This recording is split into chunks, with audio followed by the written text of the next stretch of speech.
శ్రోతలకు నా హృదయపూర్వక నమస్కారములు. మన శ్రోతలలో ఒకరు ప్రశ్నను పంపడం జరిగింది. ఆ ప్రశ్న, నేను ఆలోచించుకున్నప్పుడు ప్రాణము పోవుట అనే విషయానికి వస్తే ప్రత్యేకముగా శరీరములో నుండి పోయేది ఏమీ లేదు అని అనిపిస్తున్నది. ఎందుకంటే ఉన్నదంతా అదే అయినప్పుడు, అంటే ఉన్నదంతా అనంత ఆత్మశక్తే అయినప్పుడు పోయేది లేదు, ఉండేది లేదు. అక్కడ అవకాశం బ్రతకడానికి లేదు అని అనిపిస్తున్నది. అక్కడ అంటే శరీరంలో అవకాశం బ్రతకడానికి లేదు అని అనిపిస్తున్నది. దీని గురించి కొంచెము వివరించగలరు? ఇదండి వీరి సందేహం. ఇది ఇక్కడ మనం ప్రాణం పోవటం, ప్రాణం రావటం, మనిషి పుట్టడం, మనిషి చనిపోవటం, ఇటువంటివన్నీ కూడా మనం ఎక్కడ చెప్పుకుంటున్నాము అంటే శరీరము నేను అనేటువంటి భావనలో చెప్పుకుంటున్నాం.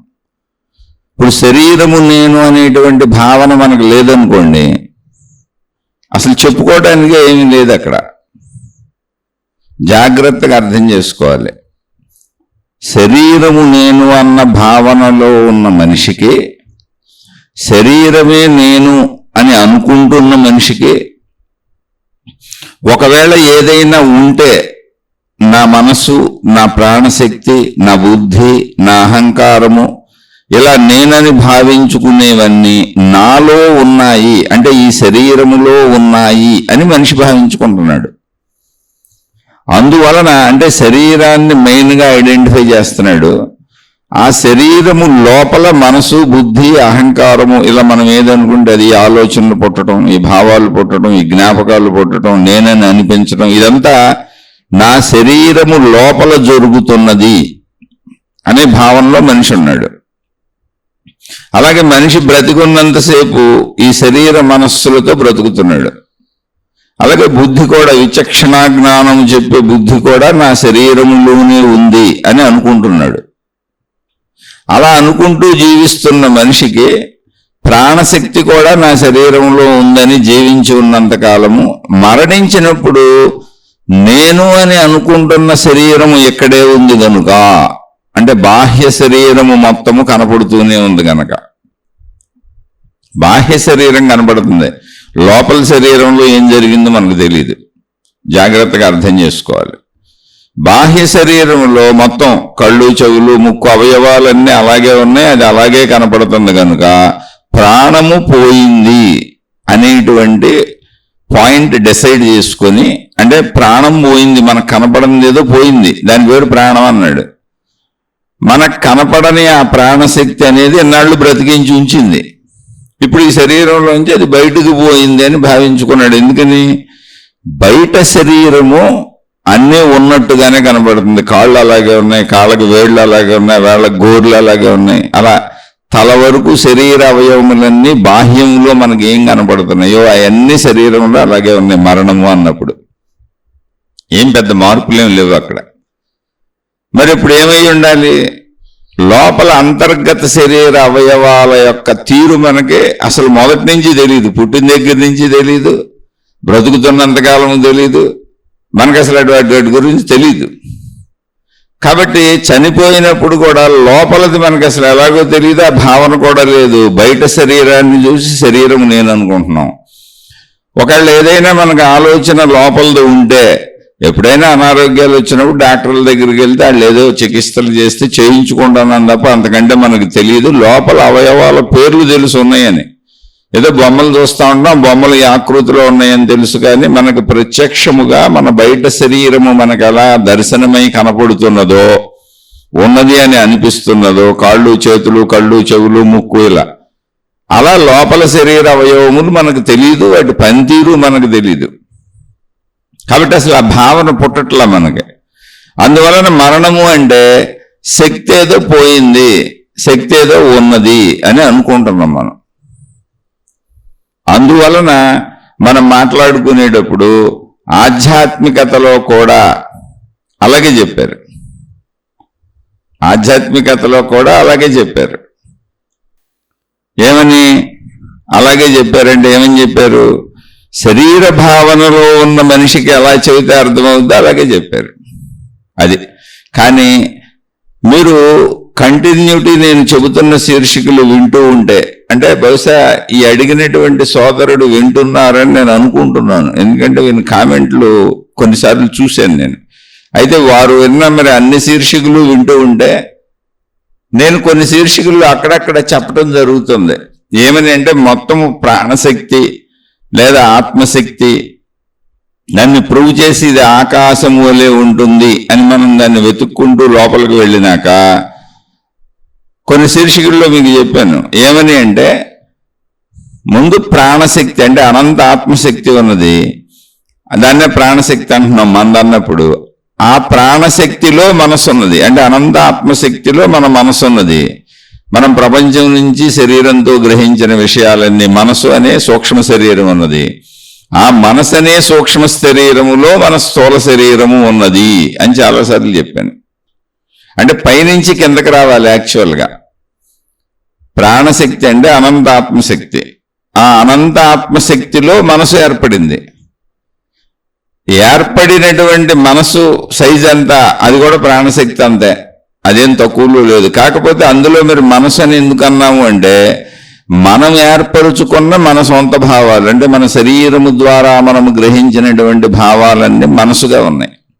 గ్రహించిన భావాలు కావచ్చు, విషయాలు కావచ్చు, శబ్ద స్పర్శ రూప రస గంధములుగా మనం వేటిని చూసామో అలా అదన్నీ మనలో ప్రింట్ అయినాయి. ఎక్కడ? ప్రాణశక్తిలో, అనంత ఆత్మశక్తిలో. ఆ ప్రింట్ అయినంత వరకు అది మనసు అని పిలువబడుతుంది. అంటే మనసు ఏంటి? ఇప్పుడు నా సొంత సృష్టి, నా మనసులో నా శరీరం ఉంది. ఇది పైనుంచి కిందకు వస్తుంది వరుస. కానీ పైనుంచి కిందకు రావాలి చెప్పాలి అంటే మనిషికి అసలు తెలియదుగా అనంత ఆత్మశక్తి. ఒకవేళ దాన్ని ఎత్తుక్కోవాలన్నా, ఒక సాధకుడుగా దాన్ని ఎత్తుక్కోవాలన్నా శరీరాన్ని ఆపి శరీరము ద్వారా దాన్ని పట్టుకుంటున్నట్టు పొందుతున్నట్టు సాధన చేయాలి. శరీరంతోనే చేయాలి. ఎందుకని? క్రియలన్నీ చేసేది శరీరమే. శరీరం ఉంటేనే అర్థం అవటం అనే ప్రాసెస్ జరుగుతుంది. గ్రహించటం, అర్థం అవటం ఇదంతా శరీర ప్రక్రియలో జరుగుతుంది. శరీరం ఉంటేనే మనసు ఏర్పడుతుంది. శరీరము ప్రాణశక్తుల కలయిక చేత మనసు ఏర్పడుతుంది. అక్కడ జ్ఞానశక్తి పనిచేస్తుంది. శరీరము శక్తి కలిసి ఉన్నప్పుడు ఇచ్ఛాశక్తి, క్రియాశక్తి, జ్ఞానశక్తి పనిచేస్తూ ఉంటాయి. త్రిగుణాలు ఏర్పడతాయి. తమోగుణం, రజోగుణం, సత్వగుణం లేకుండా రూపాలు ఏర్పడటం కుదరదు అసలు. ఇవన్నీ ఉంటాయి. అప్పుడు మాత్రమే గ్రహణ శక్తి పనిచేస్తుంది. ఒట్టి శక్తికి పని చేయటం అనేది ఉండదు. అది ఆకాశము వల్లే ఉంటుంది అంతే. ఎందుకని? అది నిర్మలము, నిశ్చలము, దానికి ఇంకేం లేదు. అది ఆకాశం వల్లే ఉంటుంది. ఇది కూడా చాలాసార్లు ఉదాహరణ చెప్పాను. కరెంటు ఉన్నది అంటే ఫ్యాను తిరుగుతున్నది, బల్బు వెలుగుతున్నది, ఇంట్లో కరెంటుకు సంబంధించిన వస్తువులు పనిచేస్తుంటే కరెంటు ఉన్నది అంటాం.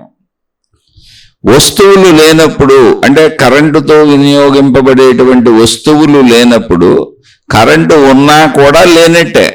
ఎందుకని? అది ఎలా ఉందో కనుగొనటం కుదరదు. అది శక్తి. కరెంటు ఉన్నది అని తెలియాలంటే ఆ కరెంటు వస్తువులోకి వచ్చి ఆ వస్తువు యొక్క గుణ ప్రకారము వస్తువు పనిచేయాలి. చిత్రమైన విషయం ఏంటంటే కరెంటుకి స్వతః స్వభావము లేదు.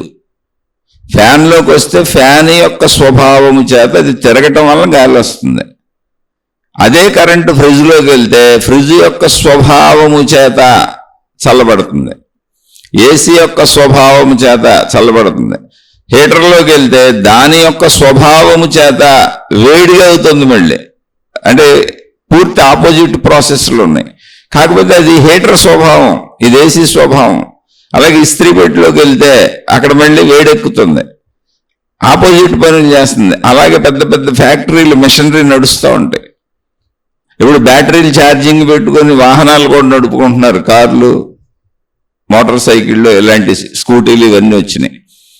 కరెంటుకి ఒక ప్రత్యేక గుణము లేదు, కానీ వస్తువుకున్న గుణము కరెంటుకి ఆపాదించబడుతుంది. కరెంటు ఉన్నది అని చెప్పుకుంటున్నాం, లేకపోతే విడిగా కరెంటు లేదు. అలాగే ప్రాణశక్తి అన్నప్పుడు ప్రాణిలో నాలో ఉందనుకుంటున్నాను కాబట్టి ప్రాణి ఉండటం జరిగింది కాబట్టి ప్రాణి ఉన్నాడు గనుక ప్రాణి ఉన్నది గనుక ప్రాణము అన్నారు. జీవి అంటే జీవులు అంటారు మనుషుల్ని లేదా జంతువులను కూడా. జీవి అని ఉన్నది కనుక ఆ జీవి బ్రతికున్నది కనుక ఆ జీవిలో ఉన్నటువంటి శక్తిని జీవశక్తి, జీవము అన్నారు. ప్రాణము అన్నా జీవము అన్నా ఇండివిజువల్గా ఒక జీవిని గురించి ఒక ప్రాణిని గురించి మాట్లాడుతున్నప్పుడు చెప్పుకుంటున్న విషయం. కానీ మొత్తంగా సృష్టిని తీసుకున్నప్పుడు అది సృష్టి శక్తి, మొత్తంగా అది సృష్టి శక్తి. కాబట్టి సృష్టి శక్తిగా అంటే సృష్టి మొత్తం ఒకటిగా తీసుకుంటే అంటే మనకు విడివిడిగా కనపడవచ్చు, కానీ ప్రకృతి అంతా ఒకటే. మనం ప్రకృతిలో కలిసే ఉన్నాము, గాలి పీల్చుకుంటూ వదులుతున్నాం, ఆకాశంలోనే కలిసి ఆకాశంలో తిరుగుతున్నాం, ఖాళీ అంతా ఆకాశమే, భూమి మీదే ఉన్నాం. పంచభూతాలన్నీ చక్కగా అందరం వాడుకొని వాటితో కలిసే ఉన్నాం. ఇప్పుడు విడిపోయిలేం, వాతావరణం అన్ని విడిపోయి ఉండడం ఎలా కుదురుతుంది? భిన్నత్వంగా అయితే మనం ఘనత్వాన్నే గుర్తిస్తున్నాం కనుక, అంటే శరీరం అనేటువంటి స్థూలమైన వాటిని గుర్తిస్తున్నాం కనుక సూక్ష్మమైనటువంటి ఆకాశాన్ని, వాయువుని లేదా సూర్యరశ్మిని ఇలాంటి వాతావరణాన్ని గుర్తించక అది ఖాళీ అనుకొని అక్కడ ఏమి లేదు అనుకుంటున్నాం. కాదు, అదంతా ఉన్నదే. దండలో దారము వలె పూల మధ్యలోంచి దారం సాగిపోయింది, దారం కనపట్ల. కానీ ఆ దారము పూలన్నింటిలోంచి వెళ్ళి మొత్తం పూలన్నింటినీ ఒకటిగా కలిపి ఉంచి అనేక పూలతో కూడినటువంటి దండ, పూలు చాలా ఉన్నాయి అందులో, కానీ ఏక దండగా ఏకవచనంలో మాట్లాడబడుతుంది, బహువచనం లేదు అక్కడ. పువ్వులు అనేది లేదు, ఎందుకని దారము అన్నింటినీ కలిపి ఉంచింది. అలాగే సృష్టిని విడివిడిగా చూసినప్పుడు మనుషులు జంతువులు, మనుషులంతా వేరువేరుగా, జంతువులన్నీ వేరువేరుగా, చెట్లన్నీ వేరువేరుగా, ఇలా సృష్టి అంతా అనేకముగా కనపడవచ్చు. కానీ వీటన్నింటినీ దండలో దారము వలె వీటన్నింటినీ ఏకముగా కలిపి ఉంచి తనలోనే ఉంచుకున్నది అనంతాత్మశక్తి. అంటే ఏమైంది? ఇప్పుడు ఈ అనంతాత్మశక్తి అన్నింటిలోనూ వ్యాపించింది కనుకనే ఉన్నాయి. సృష్టిలో ఉన్నవన్నీ ఎందుకున్నాయి అంటే ఆ దండ అలా ఎందుకుందంటే ఆ దండే సృష్టి అనుకోండి. అన్నింటిలోంచి దారము ఎలా వ్యాపించి వెళ్ళి దండని నిలబెట్టిందో, విడివిడి పువ్వులన్నింటినీ ఏకదండగా ఎలా నిలబెట్టిందో, అనంత ఆత్మశక్తి ఎరుక మనకు కలిగినప్పుడు ఈ అనంత ఆత్మశక్తి విడివిడిగా మనకు అనిపిస్తున్నటువంటి మనుషులు, జంతువులు, చెట్లు, పుట్టలు, గుట్టలు, గ్రహములు, గోళములు, నక్షత్రములు అన్నింటిలోంచి వ్యాపించి ఉన్నది. అది అన్నింటిలోంచి వ్యాపించి ఉన్నది, అందుకే అది సర్వవ్యాపకము అన్నారు. అంటే అవన్నీ అసలు ఉండటానికి కారణం ఏంటంటే ఇదంతా వ్యాపించి ఉంది అందులోంచి, అదే ప్రాణశక్తి. అది ఒక దాంట్లో ఉంది అన్నప్పుడు ప్రాణశక్తి అన్నారు. కానీ అది ఒక దాంట్లో అలా లేదు. అర్థం అవటం కోసం ఒకరికి చెబుతున్నాం కనుక ఎవరికి వారు ఒక్కొక్కరు వేరువేరు భావనతో విడివిడిగా అనుకుంటూ నేను మనిషిని అని అనుకుంటూ తెలుసుకుంటున్నారు కనుక తెలుసుకుంటున్న వారి భావనా స్థాయికి దిగి వచ్చి వారికి తగ్గట్టుగా చెప్పిన ఈ గ్రంథాలన్నీ వారికి తగ్గట్టుగా చెప్పారు మహాత్ములు. ఎందుకని అలా చెప్పకపోతే వాళ్ళకి అర్థం అవుతుంది కదా. కానీ యాక్చువల్గా అది అలా లేదు. దండని దారము నిలబెట్టినట్టుగా, దారము అన్నింటిలోంచి వ్యాపించి ఉన్నట్టుగా దండ మొత్తము దారము వ్యాపించి ఉంది. అలాగే సృష్టి మొత్తము శక్తి వ్యాపించి ఉన్నది అన్నిటిలోంచి. అన్ని శక్తిలోనే ఉన్నాయి, శక్తి అన్నింటిలోంచి వ్యాపించి ఉన్నది. అలా సృష్టి ఏకముగా ఉన్నది, దండ వల్లే ఏకముగా ఉన్నది. ఇప్పుడు పూల దండలో చూడండి, అనేక రకాల పూలు కలిపి డిజైన్లుగా చేసి దండను అందంగా తయారు చేస్తారు, రంగురంగుల పూలు పెడతారు. అలా సృష్టి తన అనేకత్వముతో విభిన్నతతో తనను తాను అలంకరించుకున్నది దండలాగా. మనుషులు ఉన్నారు, జంతువులు ఉన్నాయి, చెట్లు, పొట్లు, గొట్లు, నదులు, సముద్రాలు, గ్రహాలు, గోళాలు ఎన్నుంటాయి. కానీ వీటన్నింటికి దండవలే అనేకముగా ఉన్న ఇందులో దండలో పూలు అనేకం ఉన్నట్టుగా అనేకముగా ఉన్న సృష్టిలో మొత్తము వ్యాపించి ఉన్నది అనంత ఆత్మశక్తి. అంటే సృష్టి అంతా ఎక్కడుంది? ఇప్పుడు అనంత ఆత్మశక్తిలో ఉంది. అప్పుడు సృష్టి ఎలా ఉంది? ఏకముగానే ఉంది. దండ ఒకటే అది. మరి పువ్వులన్నీ విడివిడిగా ఉన్నాయి కదండి, అది దారముతో దండ గుచ్చబడనప్పుడు. కానీ దారం ఇప్పుడు వాటి అన్నింటినీ ఏకం చేసేసింది, అందుకని దాని పేరు దండ అంతే. అలాగే సృష్టి మొత్తం ఒకటే. అప్పుడు నేను నువ్వు విడివిడిగా చూడటం లేదు, అనంత ఆత్మశక్తి ఎరుకలో సృష్టి అలా ఉంది అసలు. కానీ మనకు ఆ మొత్తము సృష్టి ఏకభావనలో మనం చూడలేకపోతున్నాం. ఎందుకని అంటే ఆనంద ఆత్మశక్తి ఎరుక కలిగితే తప్ప ఇదంతా ఒక్కటిగానే ఉంది అని అనిపించదు. దీనికి ఉదాహరణగా నేను మీకు చాలాసార్లు చెట్టు ఉదాహరణ కూడా చెప్పాను. ఒక చెట్టు ఉన్నది, దాంట్లో వేళ్ళు ఉన్నాయి, కాండం ఉన్నది, అనేక కొమ్మలు ఉన్నాయి, అనేక ఆకులు ఉన్నాయి, అనేక పువ్వులు ఉన్నాయి, అనేక కాయలు ఉన్నాయి. ఇలా చెట్టు అనేకముగా ఉన్నది. విడివిడిగా చూస్తే అలా అనిపిస్తుంది. పువ్వులు, కాయలు, ఆకులు లక్షల కోట్లు ఉన్నాయి. ఒక మహావృక్షాన్ని తీసుకు కొమ్మలు, విపరీతమైన కొమ్మలు ఉన్నాయి. కానీ మనం ఈ పేర్లన్నీ చెబుతున్నాంగా, కొమ్మలు ఉన్నాయని, చెట్లు ఉన్నాయని, పువ్వులు ఉన్నాయని, ఆకులు ఉన్నాయని, వేళ్ళు ఉన్నాయని, కాండం ఉందని. ఇవి ఎక్కడైనా విడివిడిగా ఉన్నవా, విడిపోయి ఉన్నవా? లేదా అన్నీ కలిపితే చెట్టు. మన శరీరం కూడా అంతే, కాళ్ళు, చేతులు, వేళ్ళు, గోళ్ళు, కన్ను, ముక్కు, చెవులు, ఇలా విడివిడిగా పేర్లు చెబుతాం, కానీ మొత్తం కలిపి శరీరం ఉంది, ఎక్కడ విడిపోయి లేదు. అలా చెట్టు ఎలా విడిపోయి లేదో కానీ అనేక భాగములు ఉన్నవో, అలాగే సృష్టి విడిపోయి లేదు, అనేకముగా మనకు అనిపిస్తున్నది. ఎందుకని? వీటన్నింటినీ ఏకము చేస్తున్నటువంటి అనంత ఆత్మశక్తి యొక్క ఎరుక మనకు లేదు కనుక. ఆ ఏకశక్తి ఎరుక తెలిస్తే సృష్టి ఏకముగానే ఉన్నది అని తెలుస్తుంది. అది కానీ మనకు ఆ ఎరుక లేదు కనుక, మనకు శరీర ఎరుక మాత్రమే ఉంది కనుక నేను శరీరము అన్న భావన కలుగుతుంది.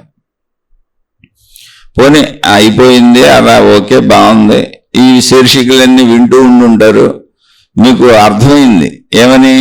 నాలో నేను ఆలోచించుకున్నప్పుడు ప్రాణము పోవుట అనే విషయానికి వస్తే ప్రత్యేకముగా శరీరములో నుంచి పోయేదేమీ లేదు అనిపిస్తున్నది. ఎందుకంటే ఉన్నదంతా అదే అయినప్పుడు పోయేది లేదు, ఉండేది లేదు. అక్కడ బ్రతకటానికి అవకాశము లేదు అని అనిపిస్తున్నది. దీని గురించి కొంచెం చెప్పండి అని అడిగారు. అవును, కరెక్ట్ అది. ఎందుకని అంటే ఉన్నదంతా సర్వవ్యాపక ఆకాశ స్థితే, శక్తి స్థితి. అదంతా శక్తి స్థితి. శక్తి ఎలా ఉందంటే ఆకాశం వల్ల ఉంది, స్వచ్ఛంగా నిర్మలంగా ఉంది, అందులో ఏం లేవు, పదార్థాలు లేవు, విషయాలు లేవు. అయితే అందులోనే సృష్టి ఉన్నది, దాని చేతనే ఏర్పడుతుంది, దాని లక్షణముల చేత, పంచభూత లక్షణముల చేత. అయితే ఇప్పుడు మన శరీరపరంగా కదా మాట్లాడుకునేది. అసలు శరీరంలో పోవడానికి రావడానికి ఏమీ లేదు, అక్కడేదో బ్రతకటానికి అవకాశాన్ని కోల్పోవటం జరిగింది. మరణం అంటే ఇది. అవును, అదే అక్షర సత్యం. దాన్ని మనిషి తెలుసుకోవాలి.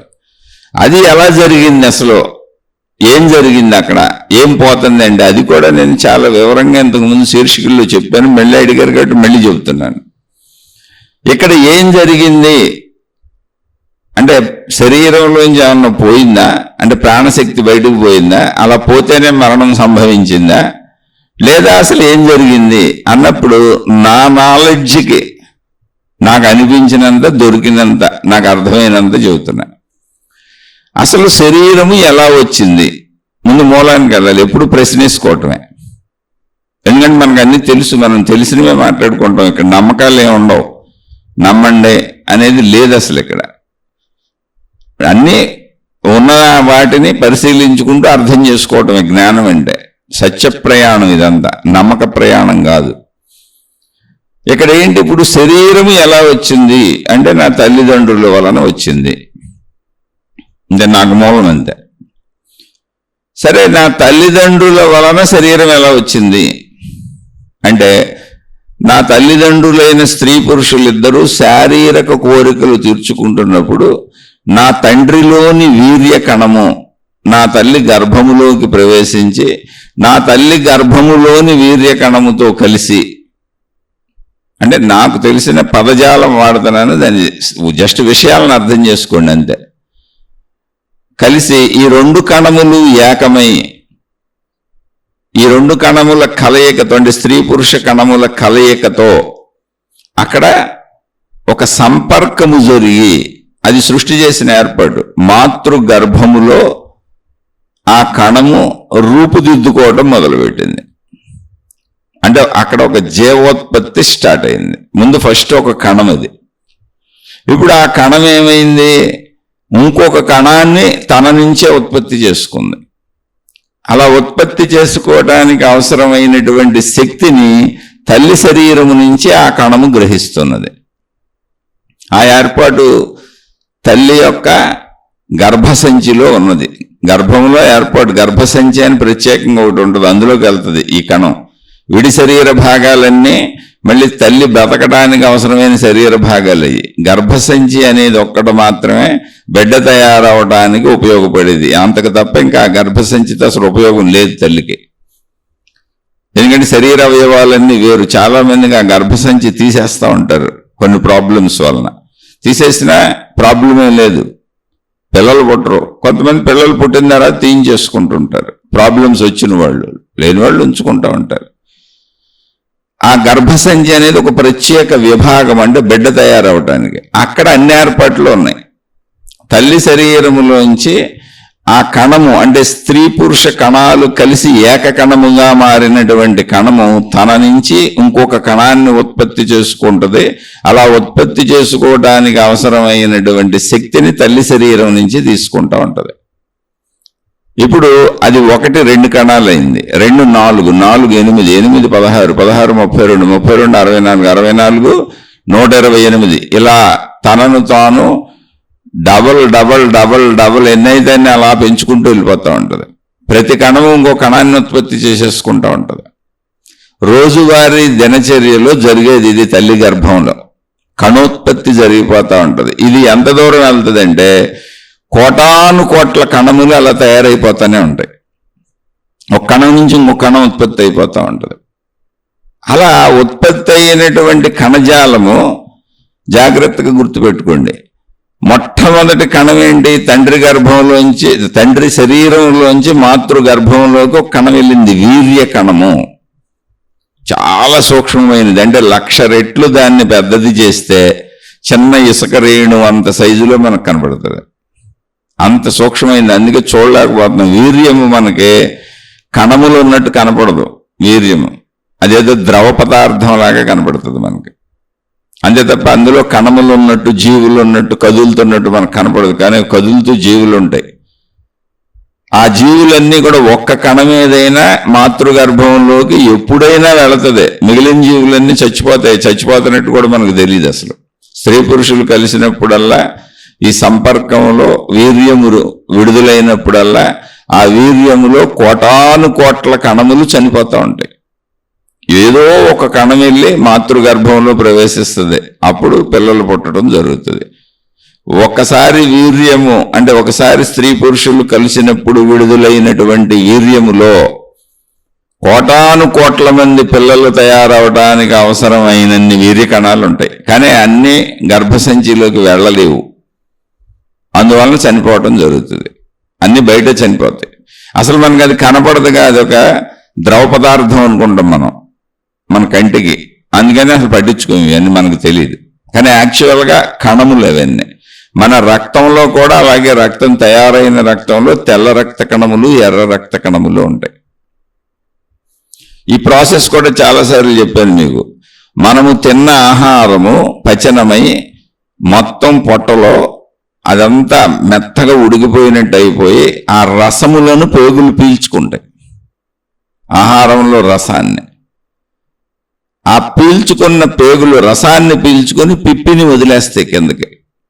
ఆ పీల్చుకున్న రసమంతా రక్తముగా మారుతుంది. అలా రక్తముగా మారే ప్రాసెస్ శరీరంలో ఉంది. అది అసలు మనకు తెలీదు, ఎవరూ చేయలేము. ఇంతవరకు రక్తాన్ని ఎవరూ ప్రపంచంలో కనిపెట్టలేకపోయారు. తయారు చేద్దామని ప్రయత్నం చేశారు, రక్తాన్ని ఎవరు తయారు చేయలేకపోతున్నారు. ఎంత సైన్స్ డెవలప్ అయిన రోజుల్లో కూడా రక్తాన్ని అసలు కనుక్కోవాలి ఇంతవరకు.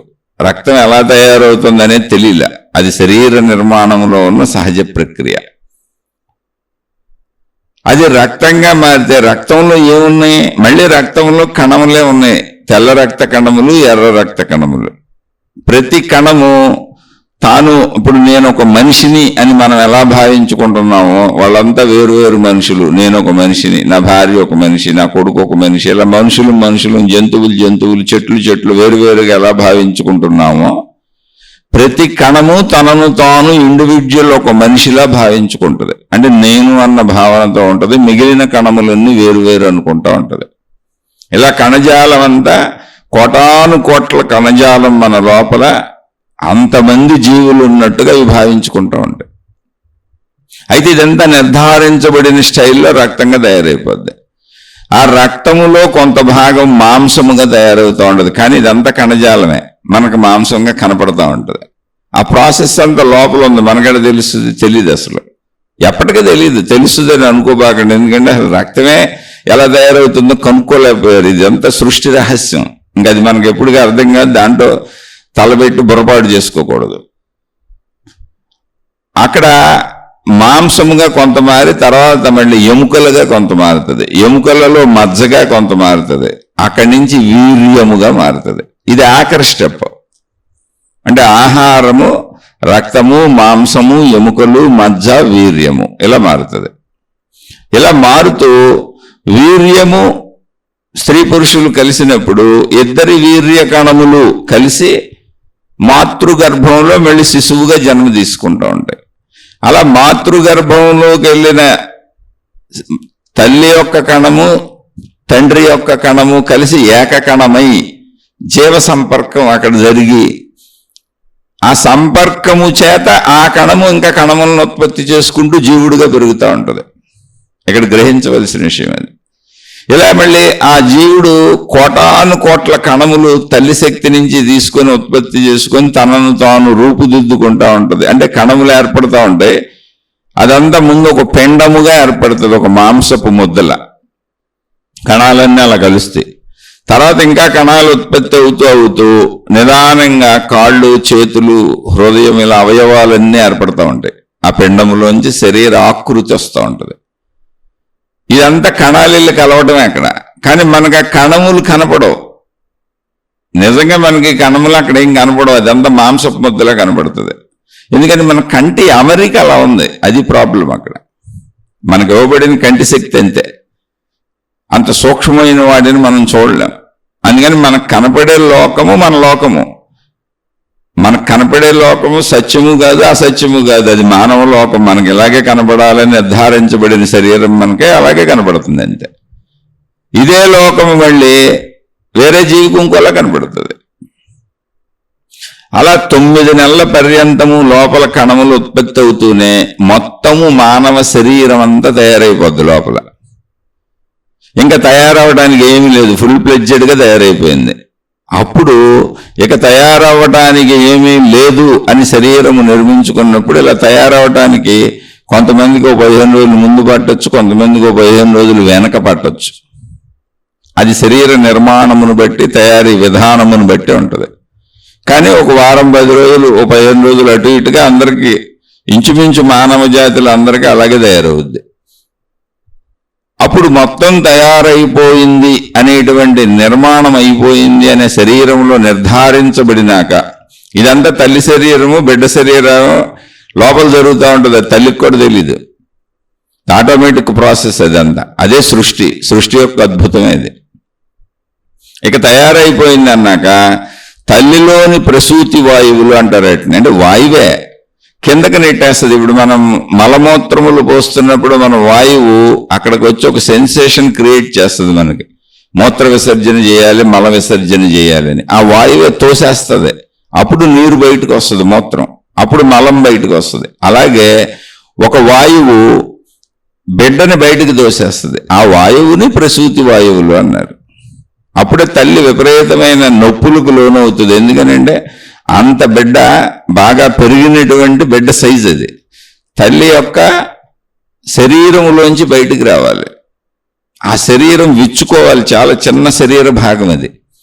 అది బిడ్డ బయటకు వచ్చేంత విచ్చుకోవాలి. అందుకనే తల్లి బాధను భరించలేకపోద్ది. అది విచ్చుకుంటుంటే బిడ్డ బయటకు వెళ్తుంటే. అంటే తల్లి శరీరములోనే బయటికి తోసేసే ప్రసూతి వాయువులు ఎంత బలంగా పనిచేస్తున్నాయో చూడండి. ఆ శరీరం ఎంత విచ్చుకుంటుందో చూడండి. మళ్ళీ బిడ్డ బయటకు వచ్చేసినాక అది మామూలుగా అయిపోద్ది, కొంతకాలం జస్ట్ మామూలుగా అయిపోద్ది, కొన్ని జాగ్రత్తలు పాటిస్తారు. ఇదంతా సృష్టిలో ఒక అద్భుతం, ఇది మనకి ఎప్పటికీ తెలియదు. మనకంతా తెలిసింది బాహ్యమే. ఇది ఇలాగే ఎందుకు జరుగుతుంది అస్సలు తెలియదు, అసలు తెలుసుకోలేం కూడా అంటున్నా. ఎవరం తెలుసుకోవడం కుదరదు. అదే సృష్టి రహస్యం అంతే. అది తెలుసుకోవాలనే ప్రయత్నం మనం చేయటం కూడా అనవసరం. ఎందుకంటే ఏ కలయికల చేత అనంత విశ్వ సృష్టి కదా ఇది. ఏ కలయికల చేత ఏది ఎలా జరుగుతున్నది అనేది మనకు తెలియదు. కానీ అంతా ఒక క్రమశిక్షణగా నిర్ధారించబడినటువంటి ఒక పద్ధతిలో మానవ జాతి అంతా ఒకలా, జంతు జాతుల్లో ప్రతి జంతువు జీవన విధానము దానికి మొత్తం అన్ని ఒకలా, చెట్లన్నీ ఒకలా, అలా గ్రహములు గోళములు నక్షత్రములు అన్నీ ఒక పద్ధతిలో ఉన్నాయి వాటి డిజైనింగ్ ప్రకారం. అది ఎలా ఏర్పడింది అనేది ఎంత అనంత, అసలు సృష్టి అనంతం అంటే ఏంటి, ఎంత ఉందో నాకు తెలీదు. అటువంటిది ఇక నేను మళ్ళీ దీని సృష్టి తీరు నేను ఎలా తెలుసుకోగలను, ఎప్పటికీ తెలియదు. అది అసలు జస్ట్ రక్తమే తయారు చేయలేకపోతే ఇంతవరకు. తిన్న ఆహారం రక్తంగా మారుతుందని మనకు తెలుసు, కానీ రక్తంగా ఎలా మారుతుంది, ఎందుకు మారుతుంది, ఎలా రక్తాన్ని తయారు చేయొచ్చు అనేది తెలియదు ఎవరికి. అది శరీరం మార్చుకుంటుంది అంతే, మొత్తం ఎరుపుగా మారిపోద్ది మనం ఎన్ని రంగుల ఆహారాలు తిన్నా. రక్తం ఎవరికైనా మనుషులకి గ్రూపుల కింద విభజించి ఫలానా అని పేర్లు పెట్టుకున్నారు. గ్రూపులు అంటే పేర్లు, రక్తంలో రకాలు ఉన్నాయని. ఆ మనుషులకి మనుషుల నుంచి వచ్చిన రక్తాన్నే ఎక్కించాలి ఒకళ్ళు బతికించాలంటే, ఏదైనా ఆపరేషన్లోప్పుడు యాక్సిడెంట్లోప్పుడు. అంతేటప్పుడు రక్త తయారీ లేదు అక్కడ. బాగా ఏదో డెవలప్ అయిపోయింది సైన్స్, మనిషి బోల్డ్ వికాసం చెందేశాడని చెప్పుకుంటున్నాం, అసలు రక్తాన్ని ఇంతవరకు తయారు చేయలే. అదొక సృష్టి రహస్యం అంతే. అలాగే వీర్యం ఎందుకు తయారవుతుంది మనలో, దాని నుంచి మళ్ళీ పిల్లలు ఎందుకు పుడుతున్నారు ఎవరికి తెలియదు. అసలు ఈ స్త్రీ పురుష ఆకర్షణ ఎందుకు ఉంది, స్త్రీకి పురుషుడికి కలవాలని ఎందుకు అనిపిస్తుంది, అలా కలిసినప్పుడు మాత్రమే వీర్యోత్పత్తి ఎందుకు జరుగుతుంది అది తెలియదు మనకి.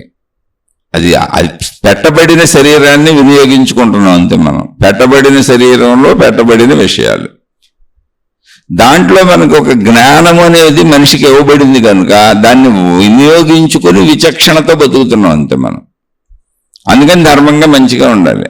పెట్టబడినట్టు వాడేసుకు బతికేయచ్చు కదండి అంటే, విచక్షణ జ్ఞానం కూడా పెట్టబడింది.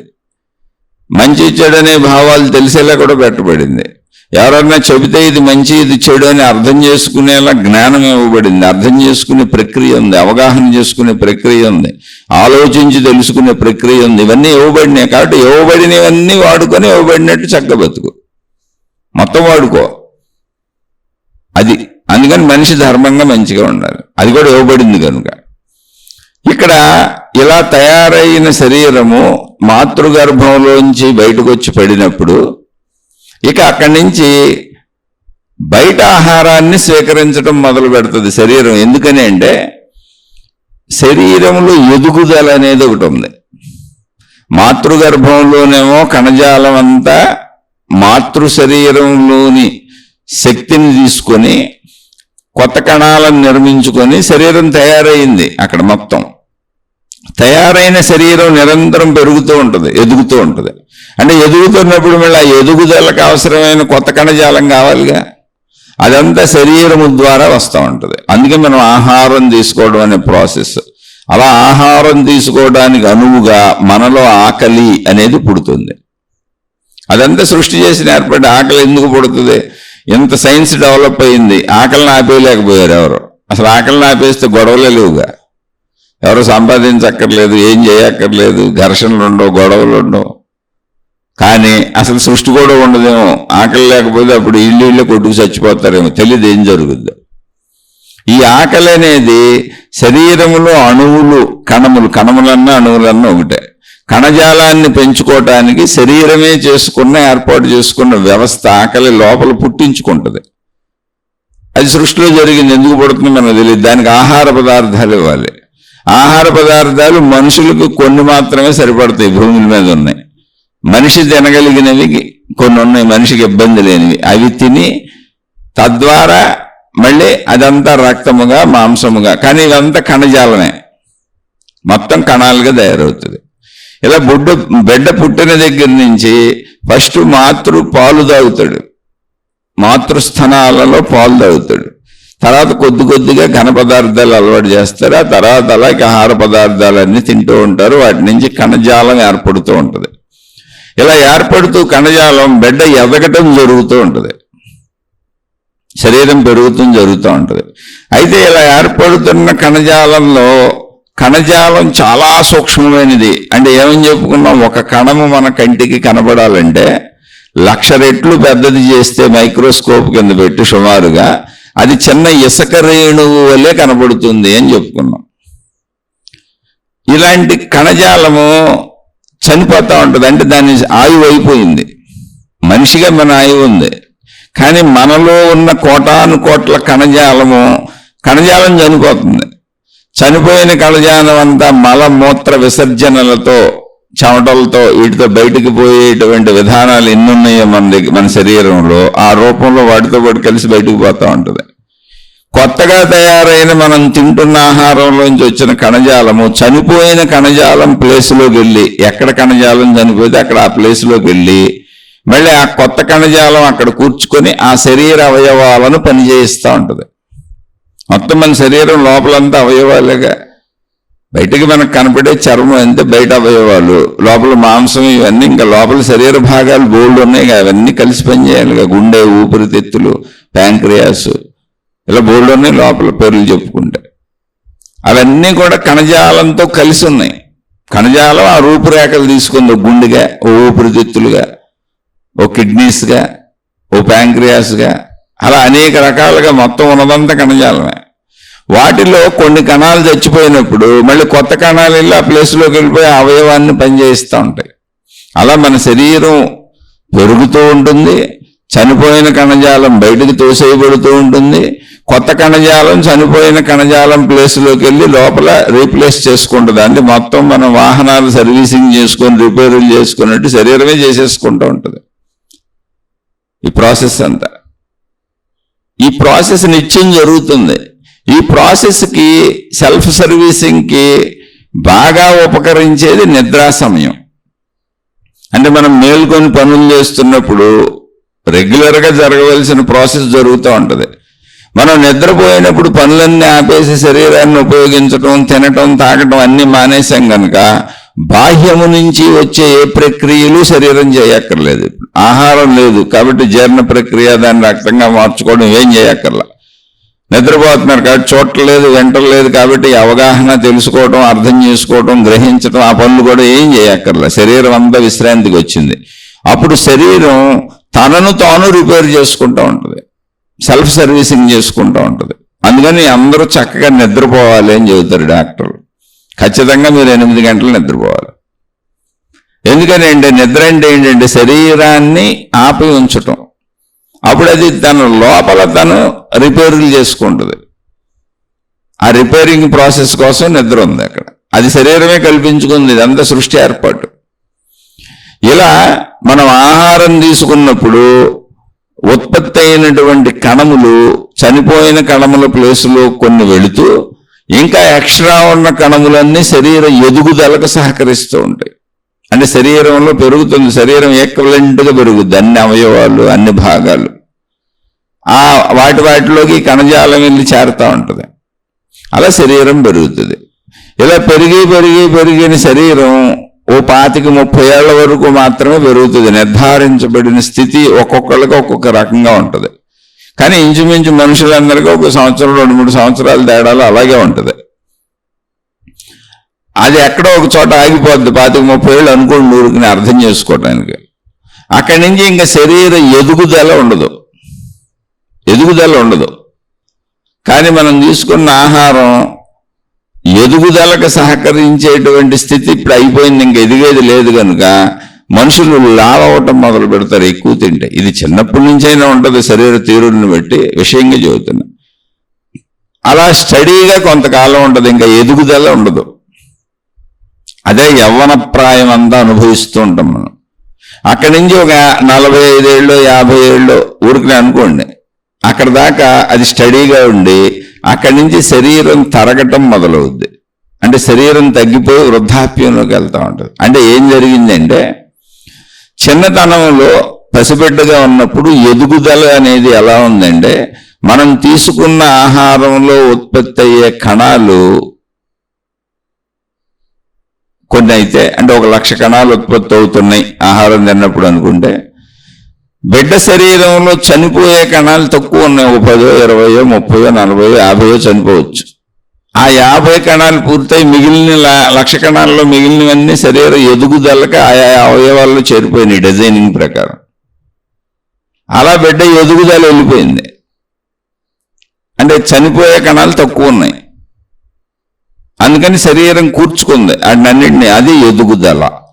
యవనంగా వచ్చేటప్పటికి ఏమైందంటే, మనం తీసుకున్న ఆహారంలో కణాలు ఎన్ని ఉత్పత్తి అవుతున్నాయో, ఇప్పుడు కణాలు కూడా శరీరంలో బాగా పెరిగిపోయినాయి. పసిబిడ్డ శరీరంలో ఉన్న కణాల కంటే సంపూర్ణ యవనంలోకి వచ్చినటువంటి 25-30 ఏళ్ల యువకుల లేదా యువతుల శరీరం అంతా పూర్తిగా ఎదిగిపోయిన శరీరంలో ఉన్న కణజాలం కోటాను కోట్లు ఉంటుంది.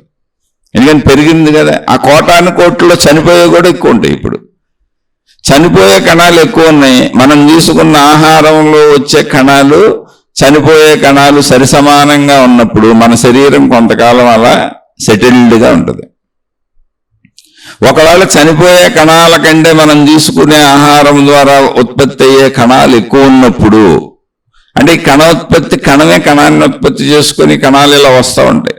ఈ ప్రాసెస్ మనకు తెలియదు, అర్థం అవడానికి చెప్పుకుంటున్నాం అంతే. అదొక సృష్టి రహస్యం. కొంచెం కణాలు ఎలా వస్తాయి ఏంటి అనేది ఏమన్నా మన సైన్స్లోకి వెళ్తే డాక్టర్లు కొంతవరకు చెప్పగలుగుతారు. మనకింత అర్థమయ్యేంత చాలు. మనం ఇప్పుడు వైద్యాలు చేయం కదా విషయం అర్థం చేసుకోవటానికి. అది కూడా అనంత ఆత్మశక్తి ఎరుకకి నా శరీర తీరు ఏంటి అని. ఇప్పుడు ఆ కణజాలం ఎక్కువ ఉత్పత్తి అయ్యి చనిపోయే కణాలు తక్కువ ఉంటే మనుషులు లావు అవుతూ ఉంటారు.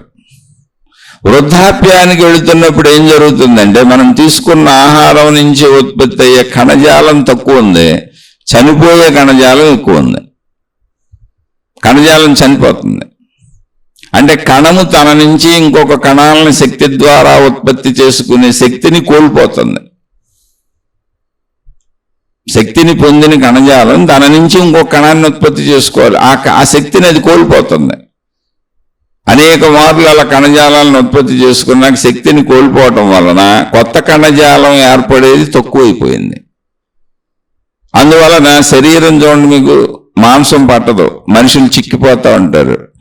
ఇంకా అక్కడి నుంచి కంటి చూపు తగ్గిపోవటం, చెవి వెనికిడి తగ్గిపోవటం, పళ్ళు ఊడిపోవటం, ఇలా మొత్తం శరీర అవయవాలన్నీ శిథిలమైపోతాయి. జుట్టు ఊడిపోవటం నుంచి మర్చిపోవటం, సరిగ్గా గుర్తు లేకపోవటం, అంటే శక్తి సన్నగిల్లటం మొత్తం శరీరంలో అన్ని అవయవాలకి.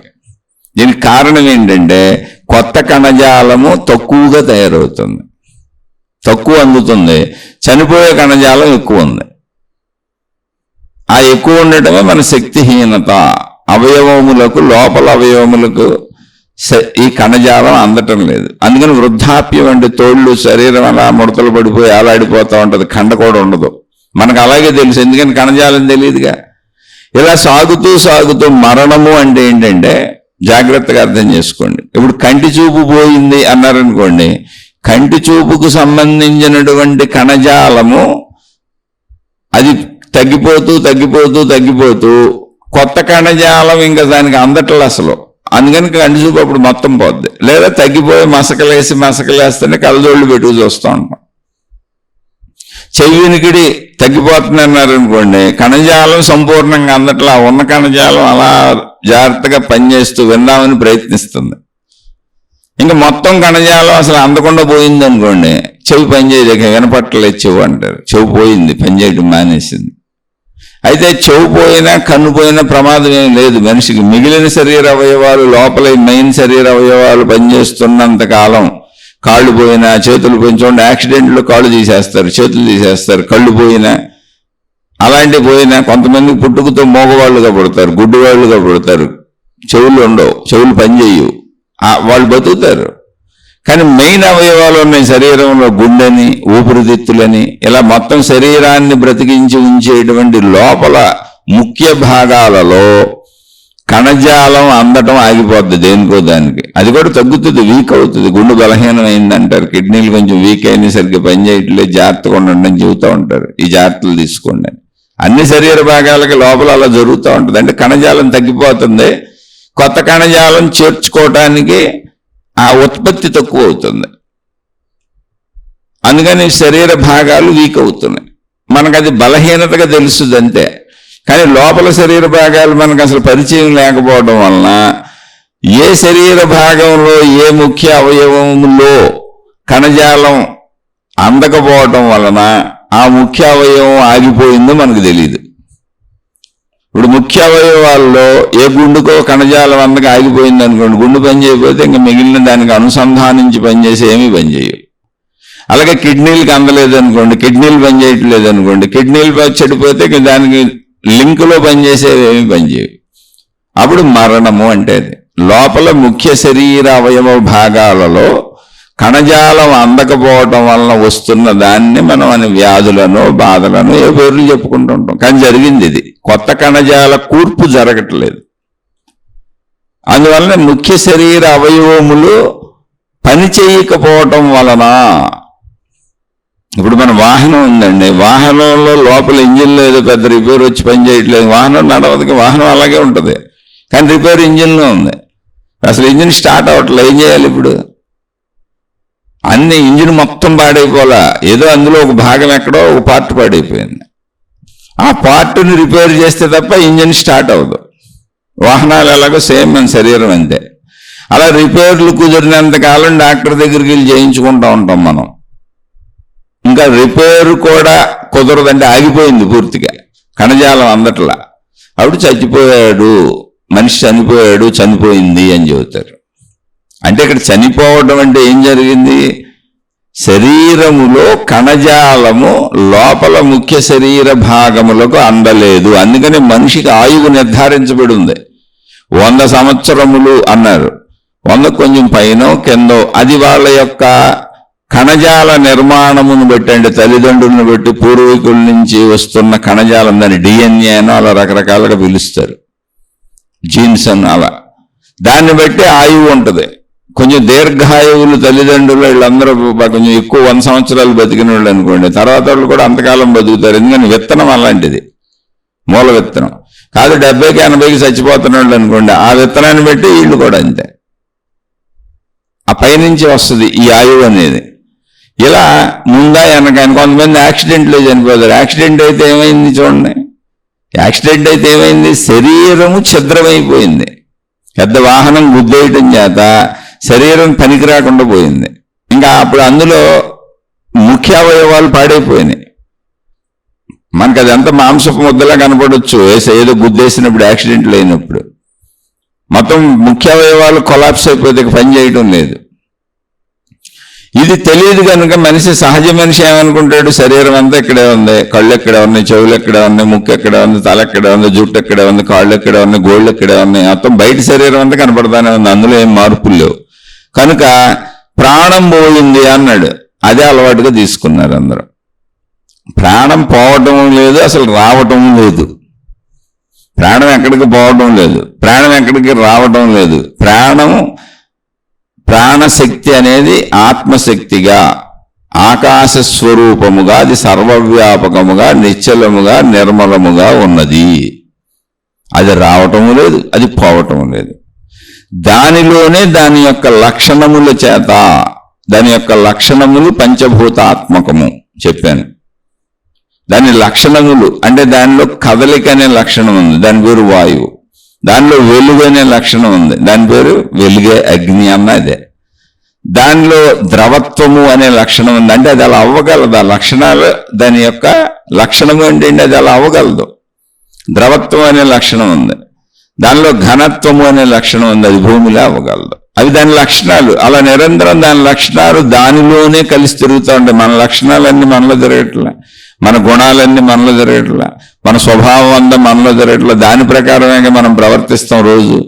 మన మాట, మన ప్రవర్తన, మన నడక, మన నడత, మన తీరు అంతా కూడా మన శరీర స్వభావ లక్షణాలను బట్టి, మన గుణాలను బట్టి, మన ప్రవృత్తుల్ని బట్టి ఉంటుంది. కానీ మన గుణాలు ఎవరికైనా కనపడతాయా? మన స్వభావం ఎవరికన్నా కనపడుద్దా? మన ప్రవృత్తి ఎవరికన్నా కనపడుద్దా? కనపడదు. కానీ మనకు తెలుసు, అది మనలోనే ఉంటుంది. కోపం వచ్చినప్పుడు కోపాన్ని ప్రదర్శిస్తాం, ప్రేమ వచ్చినప్పుడు ప్రేమను ప్రదర్శిస్తాం. అలా ఎన్నో గుణాలు మంచివి చెడ్డవి ప్రదర్శించి మళ్ళీ మామూలుగా అయిపోతాం. మొత్తంగా మనిషి నేను, కానీ అనేక గుణములు ప్రదర్శిస్తాను. మంచివి చెడ్డవి అని విభేదం మనమే పెట్టుకున్నాం, ఈ మంచి చెడ్డ అని. కానీ అలా ఉండిపోతామా? ఉండవు. ప్రదర్శించి మామూలుగా అయిపోతున్నాం. వీటన్నింటి కలయికతో, మన గుణములన్నింటి కలయికతో, మన స్వభావములు మనం వ్యక్తపరిచే అన్నింటి గుణములు స్వభావములు ప్రవర్తనల కలయికతో కూడినది మన మొత్తం జీవితం. దానివల్ల ఎదుటోళ్ళు ఎఫెక్ట్ అవుతుంటారు, మనం ఎఫెక్ట్ అవుతూ ఉంటాం. సుఖ దుఃఖాలకు వాళ్ళు లోనవుతుంటారు, మనం లోనవుతూ ఉంటాం. మరి మొత్తం జీవితం ఇంతేగా. అలాగే అనంత ఆత్మశక్తి యొక్క మొదటి లక్షణం ఏంటి అంటే ఆకాశతత్వం, శక్తితత్వం, సర్వవ్యాపకం. కానీ దానిలో దానికి లక్షణాలు ఉన్నాయి. అంటే మనలో మనకు లక్షణాలు ఉన్నట్టు అవే ఈ మిగిలిన 4: కదలిక అంటే వాయువు, తేజస్సు, నీరు, భూమి. అవి దాని లక్షణములు. ఈ 4+5 దాని యొక్క శక్తి అనే లక్షణము. దానిలోనే కలిసి దానిలోనే తిరుగుతూ మన స్వభావములు, మన గుణములు, మన ప్రవర్తనలు మనలోనే తిరుగుతూ 100 సంవత్సరాల జీవన పర్యంతము రకరకాలుగా ప్రవర్తిస్తూ ఎలా సాగుతూ మనం అనేక అనుభవాలకు లోనవుతూ, ఎదుటి వాళ్ళు మన వలన అనేక అనుభవాలకు లోనవుతూ అవన్నీ నిజం అనుకుంటూ ఎలా బతుకుతున్నామో అలా ఈ సృష్టి అంతా నిజంగా తయారై నిజంగా దానిలోనే ఉండి నిజంగానే బతుకుతూ నిజంగానే మళ్ళీ అది కలిసిన సృష్టి కనుక విడిపోతూ ఉన్నది. అది శాశ్వతంగా అందులో ఉంటలేదు, చలన ప్రక్రియ కదా అది. అందుకని విడిపోతూ ఉన్నది. అలా ఏర్పడినవే జీవులు. సృష్టి అంతా కనపడుతుంది, కానీ సృష్టి మొత్తం ఏకమే, మనకు అనేకంగా విడివిడిగా అనిపిస్తున్నది. కాబట్టి చనిపోయినప్పుడు ఉన్నదంతా ఆత్మశక్తే. ఆత్మశక్తిలో దాని గుణముల చేత, దాని పంచభూతాత్మక లక్షణముల చేత, దాని శక్తుల చేత, దానిలో మళ్ళీ శక్తులు ఉన్నాయి: ఇచ్ఛాశక్తి, క్రియాశక్తి, జ్ఞానశక్తి. మళ్ళీ దానికి గుణాలు ఉన్నాయి: తమోగుణం, రజోగుణం, సత్వగుణం.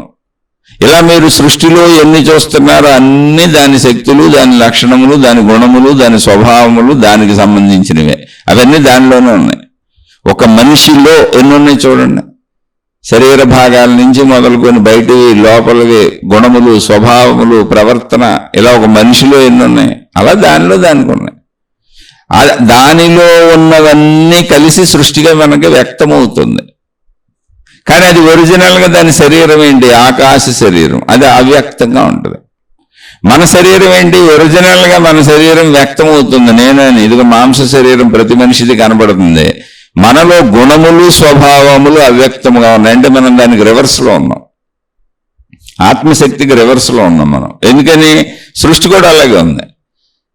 సర్వవ్యాపక ఆకాశం అనేది దాని శరీరం. ఒరిజినల్గా శక్తి ఎలా ఉంటుంది అంటే ఆకాశం వలె, అదే దాని శరీరం. దాని శరీరము అవ్యక్తము, అంటే అది కనపడదు. ఎందుకని? అందులో ఏం లేదు. శరీరం అవ్యక్తము, దాని గుణములు, స్వభావములు, దాని యొక్క శక్తులు సృష్టి రూపంలో వ్యక్తపరచబడి దాని శరీరంలో మనకు కనపడుతూ ఉంటాయి. అంటే మనకి ఆత్మశక్తిలో కనపడే సృష్టి అంతా పదార్థ సృష్టి, యథార్థ సృష్టి, ఉన్నదనిపించే సృష్టి అంతా దాని గుణములు, స్వభావములు, దాని శక్తులు, వాటి కలయిక చేత మనకు అది ఉన్నదనిపిస్తుంది. కానీ దాని ఒరిజినల్ శరీరం ఎలా ఉంటుంది? ఆకాశంలో ఉంటుంది. దాని ఒరిజినల్ శరీరం కనపడదు, ఆకాశంలో ఉంటుంది. దాని గుణములు, స్వభావములు కనపడతాయి, దాని శక్తులు కనపడతాయి, దాని లక్షణములు కనపడతాయి. మళ్ళీ జీవులకు వచ్చేటప్పటికి శరీరములు కనపడితే లక్షణములు, స్వభావములు, గుణములు కనపడవు. దాని మనిషిలో ఉన్న శక్తి కనపడదు, గుణములు, స్వభావములు కనపడవు. రివర్స్గా ఉంటుంది మనకి. దీన్ని అర్థం చేసుకోవాలి. అందువల్ల ఇప్పుడు శరీరము అలాగే ఉంది. పోయింది ఏంటంటే అసలు పోయింది లేదు, వచ్చింది లేదు. ఉన్నదంతా శక్తి అయితే పోవటానికి రావటానికి ఏముంది? మీకు బాగానే అర్థమైంది, మీరు కరెక్ట్గానే అర్థం చేసుకుంటున్నారు. రోజు మనం అయ్యే చెప్పుకుంటున్నాం. కాబట్టి ఇక్కడ అర్థం చేసుకోవాల్సింది ఏంటంటే శరీరపరంగా కాదు, అనంత ఆత్మశక్తి శరీరపరంగా. అంటే ఆకాశమే దాని శరీరం. ఆ శరీరపరంగా ఉన్నదంతా అనంత ఆత్మశక్తి అయితే అది శక్తి శరీరం ఏంటంటే ఆకాశం. ఇంకా అది రావటం పోవటం లేదు శక్తికి, ఉన్నది శక్తే. అందులో దాని లక్షణములు, గుణములు చేత ఏర్పడిన సృష్టి, ఆ సృష్టిలో జీవులు, అవన్నీ దాని లక్షణములు, గుణములు, స్వభావములు అవి వ్యక్తపరచబడి కనబడుతున్నాయి. అవి దాని శక్తులు, శక్తి యొక్క శక్తులు.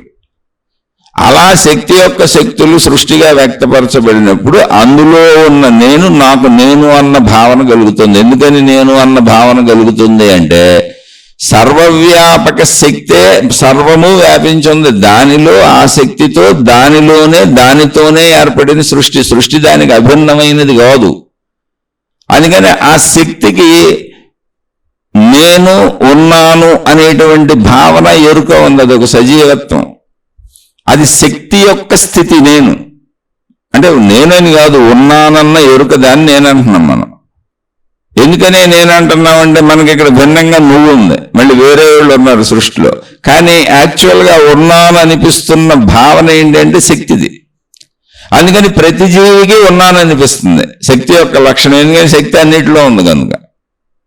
సృష్టిగా అది ఏకమే కనుక, శక్తిగా అది ఏకమే కనుక ఈ ఏకశక్తి భావన సృష్టి మొత్తం వ్యాపించి ఉంది. ఎందుకంటే సృష్టి మొత్తం వ్యాపించి ఉన్నది శక్తే కనుక, సృష్టి అంతా శక్తిలోనే ఉన్నది కనుక మనకి సృష్టి విడివిడిగా అనిపించటం వలన ఎవరికాళ్ళ విడివిడిగా శక్తి భావాన్ని నేను అనుకుంటూ అది శరీర పరిమితంగా భావించుకొని శక్తి గూర్చి, సృష్టి గూర్చి మనకి విపులంగా తెలియదు కనుక నేను వేరు, మీరు వేరు, నేను వేరు, సృష్టి వేరు అనే భావంతో మొత్తంగా జీవితాన్ని ఇలా బ్రతుకుతూ వెళ్తున్నాం. అక్కడి నుంచి నేను, నాది, నా కుటుంబ వ్యవస్థ శారీరక అవసరాల నిమిత్తం తయారు చేసుకున్నాం. ఈ అవసరాలు ఎందుకున్నాయి, ఇలాగే ఎందుకున్నాయి అంటే దానికి ఆన్సర్ మన దగ్గర ఎప్పటికీ దొరకదు. అది సృష్టి చేసిన ఏర్పాటు. ఇక దానికి బుర్రలు బద్దలు కొట్టుకోకూడదు. ఇక్కడ విషయాన్ని తెలుసుకోవాలి. అలా మొత్తంగా సృష్టి ఒకటే, అసలు మొత్తంగా శక్తి ఒకటే. శక్తి తెలుసుకుంటే సృష్టి ఒకటే అని తెలుస్తుంది. తెలుసుకోవాలి సృష్టి మొత్తం ఒక ఏక శరీరం. అలా తెలుసుకున్నప్పుడు పోవటానికి రావడానికి ఏమి లేదు. మన శరీరంలో విభిన్న భావనలో ఉన్నాం కనుక కణజాలం అందకపోవటం వల్ల మనం శరీరంలోని ముఖ్యమైన లోపలి అవయవములు పనిచేయకపోవడం వలన, ఎందుకు చెబుతారు చాలా మందికి ఎలా చనిపోయాడు, హార్ట్ అటాక్ వచ్చిపోయాడండి, బ్రెయిన్ స్ట్రోక్ వచ్చిపోయాడండి, యాక్సిడెంట్ అయి చనిపోయాడండి, ఫలానా జబ్బు వచ్చి లంగ్స్ అన్ని లోపల పాడైపోయి చనిపోయాడండి, ఏదో ఒక జబ్బులతో చనిపోయాడని చెబుతూనే ఉంటారుగా. అంటే ఏంటి, లోపల శరీర అవయవాలు పనిచేయలేదు అంతే. దానికి కారణం జబ్బు, అనారోగ్యం, మనం ఏ పేర్లైనా పెట్టుకోవచ్చు. అంటే ఏంటి, అవయవములు ఆగిపోయినాయి.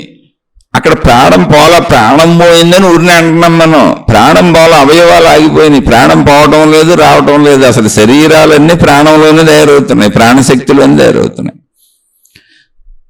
అయితే మరి ప్రాణశక్తి అన్న ఎందుకు అన్నారంటే, నేను ప్రాణిని అనే పరిమిత భావనలో మనం ఉన్నాం కనుక, నేను జీవుడు అనే పరిమిత భావనలో మనం ఉన్నాం కనుక, నేను వేరు, వీళ్ళందరూ వేరు వేరు, ఇదంతా వేరు వేరు అని మనం అనుకుంటున్నాం కనుక, అలా అనుకుంటున్న వాడికి వాడు అనుకుంటున్న విధానంలోనే వాడికి అర్థమయ్యేలా చెప్పే ప్రయత్నం చేశారు.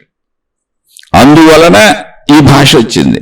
యాక్చువల్గా అయితే ప్రాణం పోవటం లేదు, రావటం లేదు. మీకు అర్థమైందంత కరెక్టేనా, అందులో తప్పేమీ లేదు. ఇలాగే అర్థం చేసుకుంటూ ఈ భావనని అనంత భావనగా మలుచుకోండి.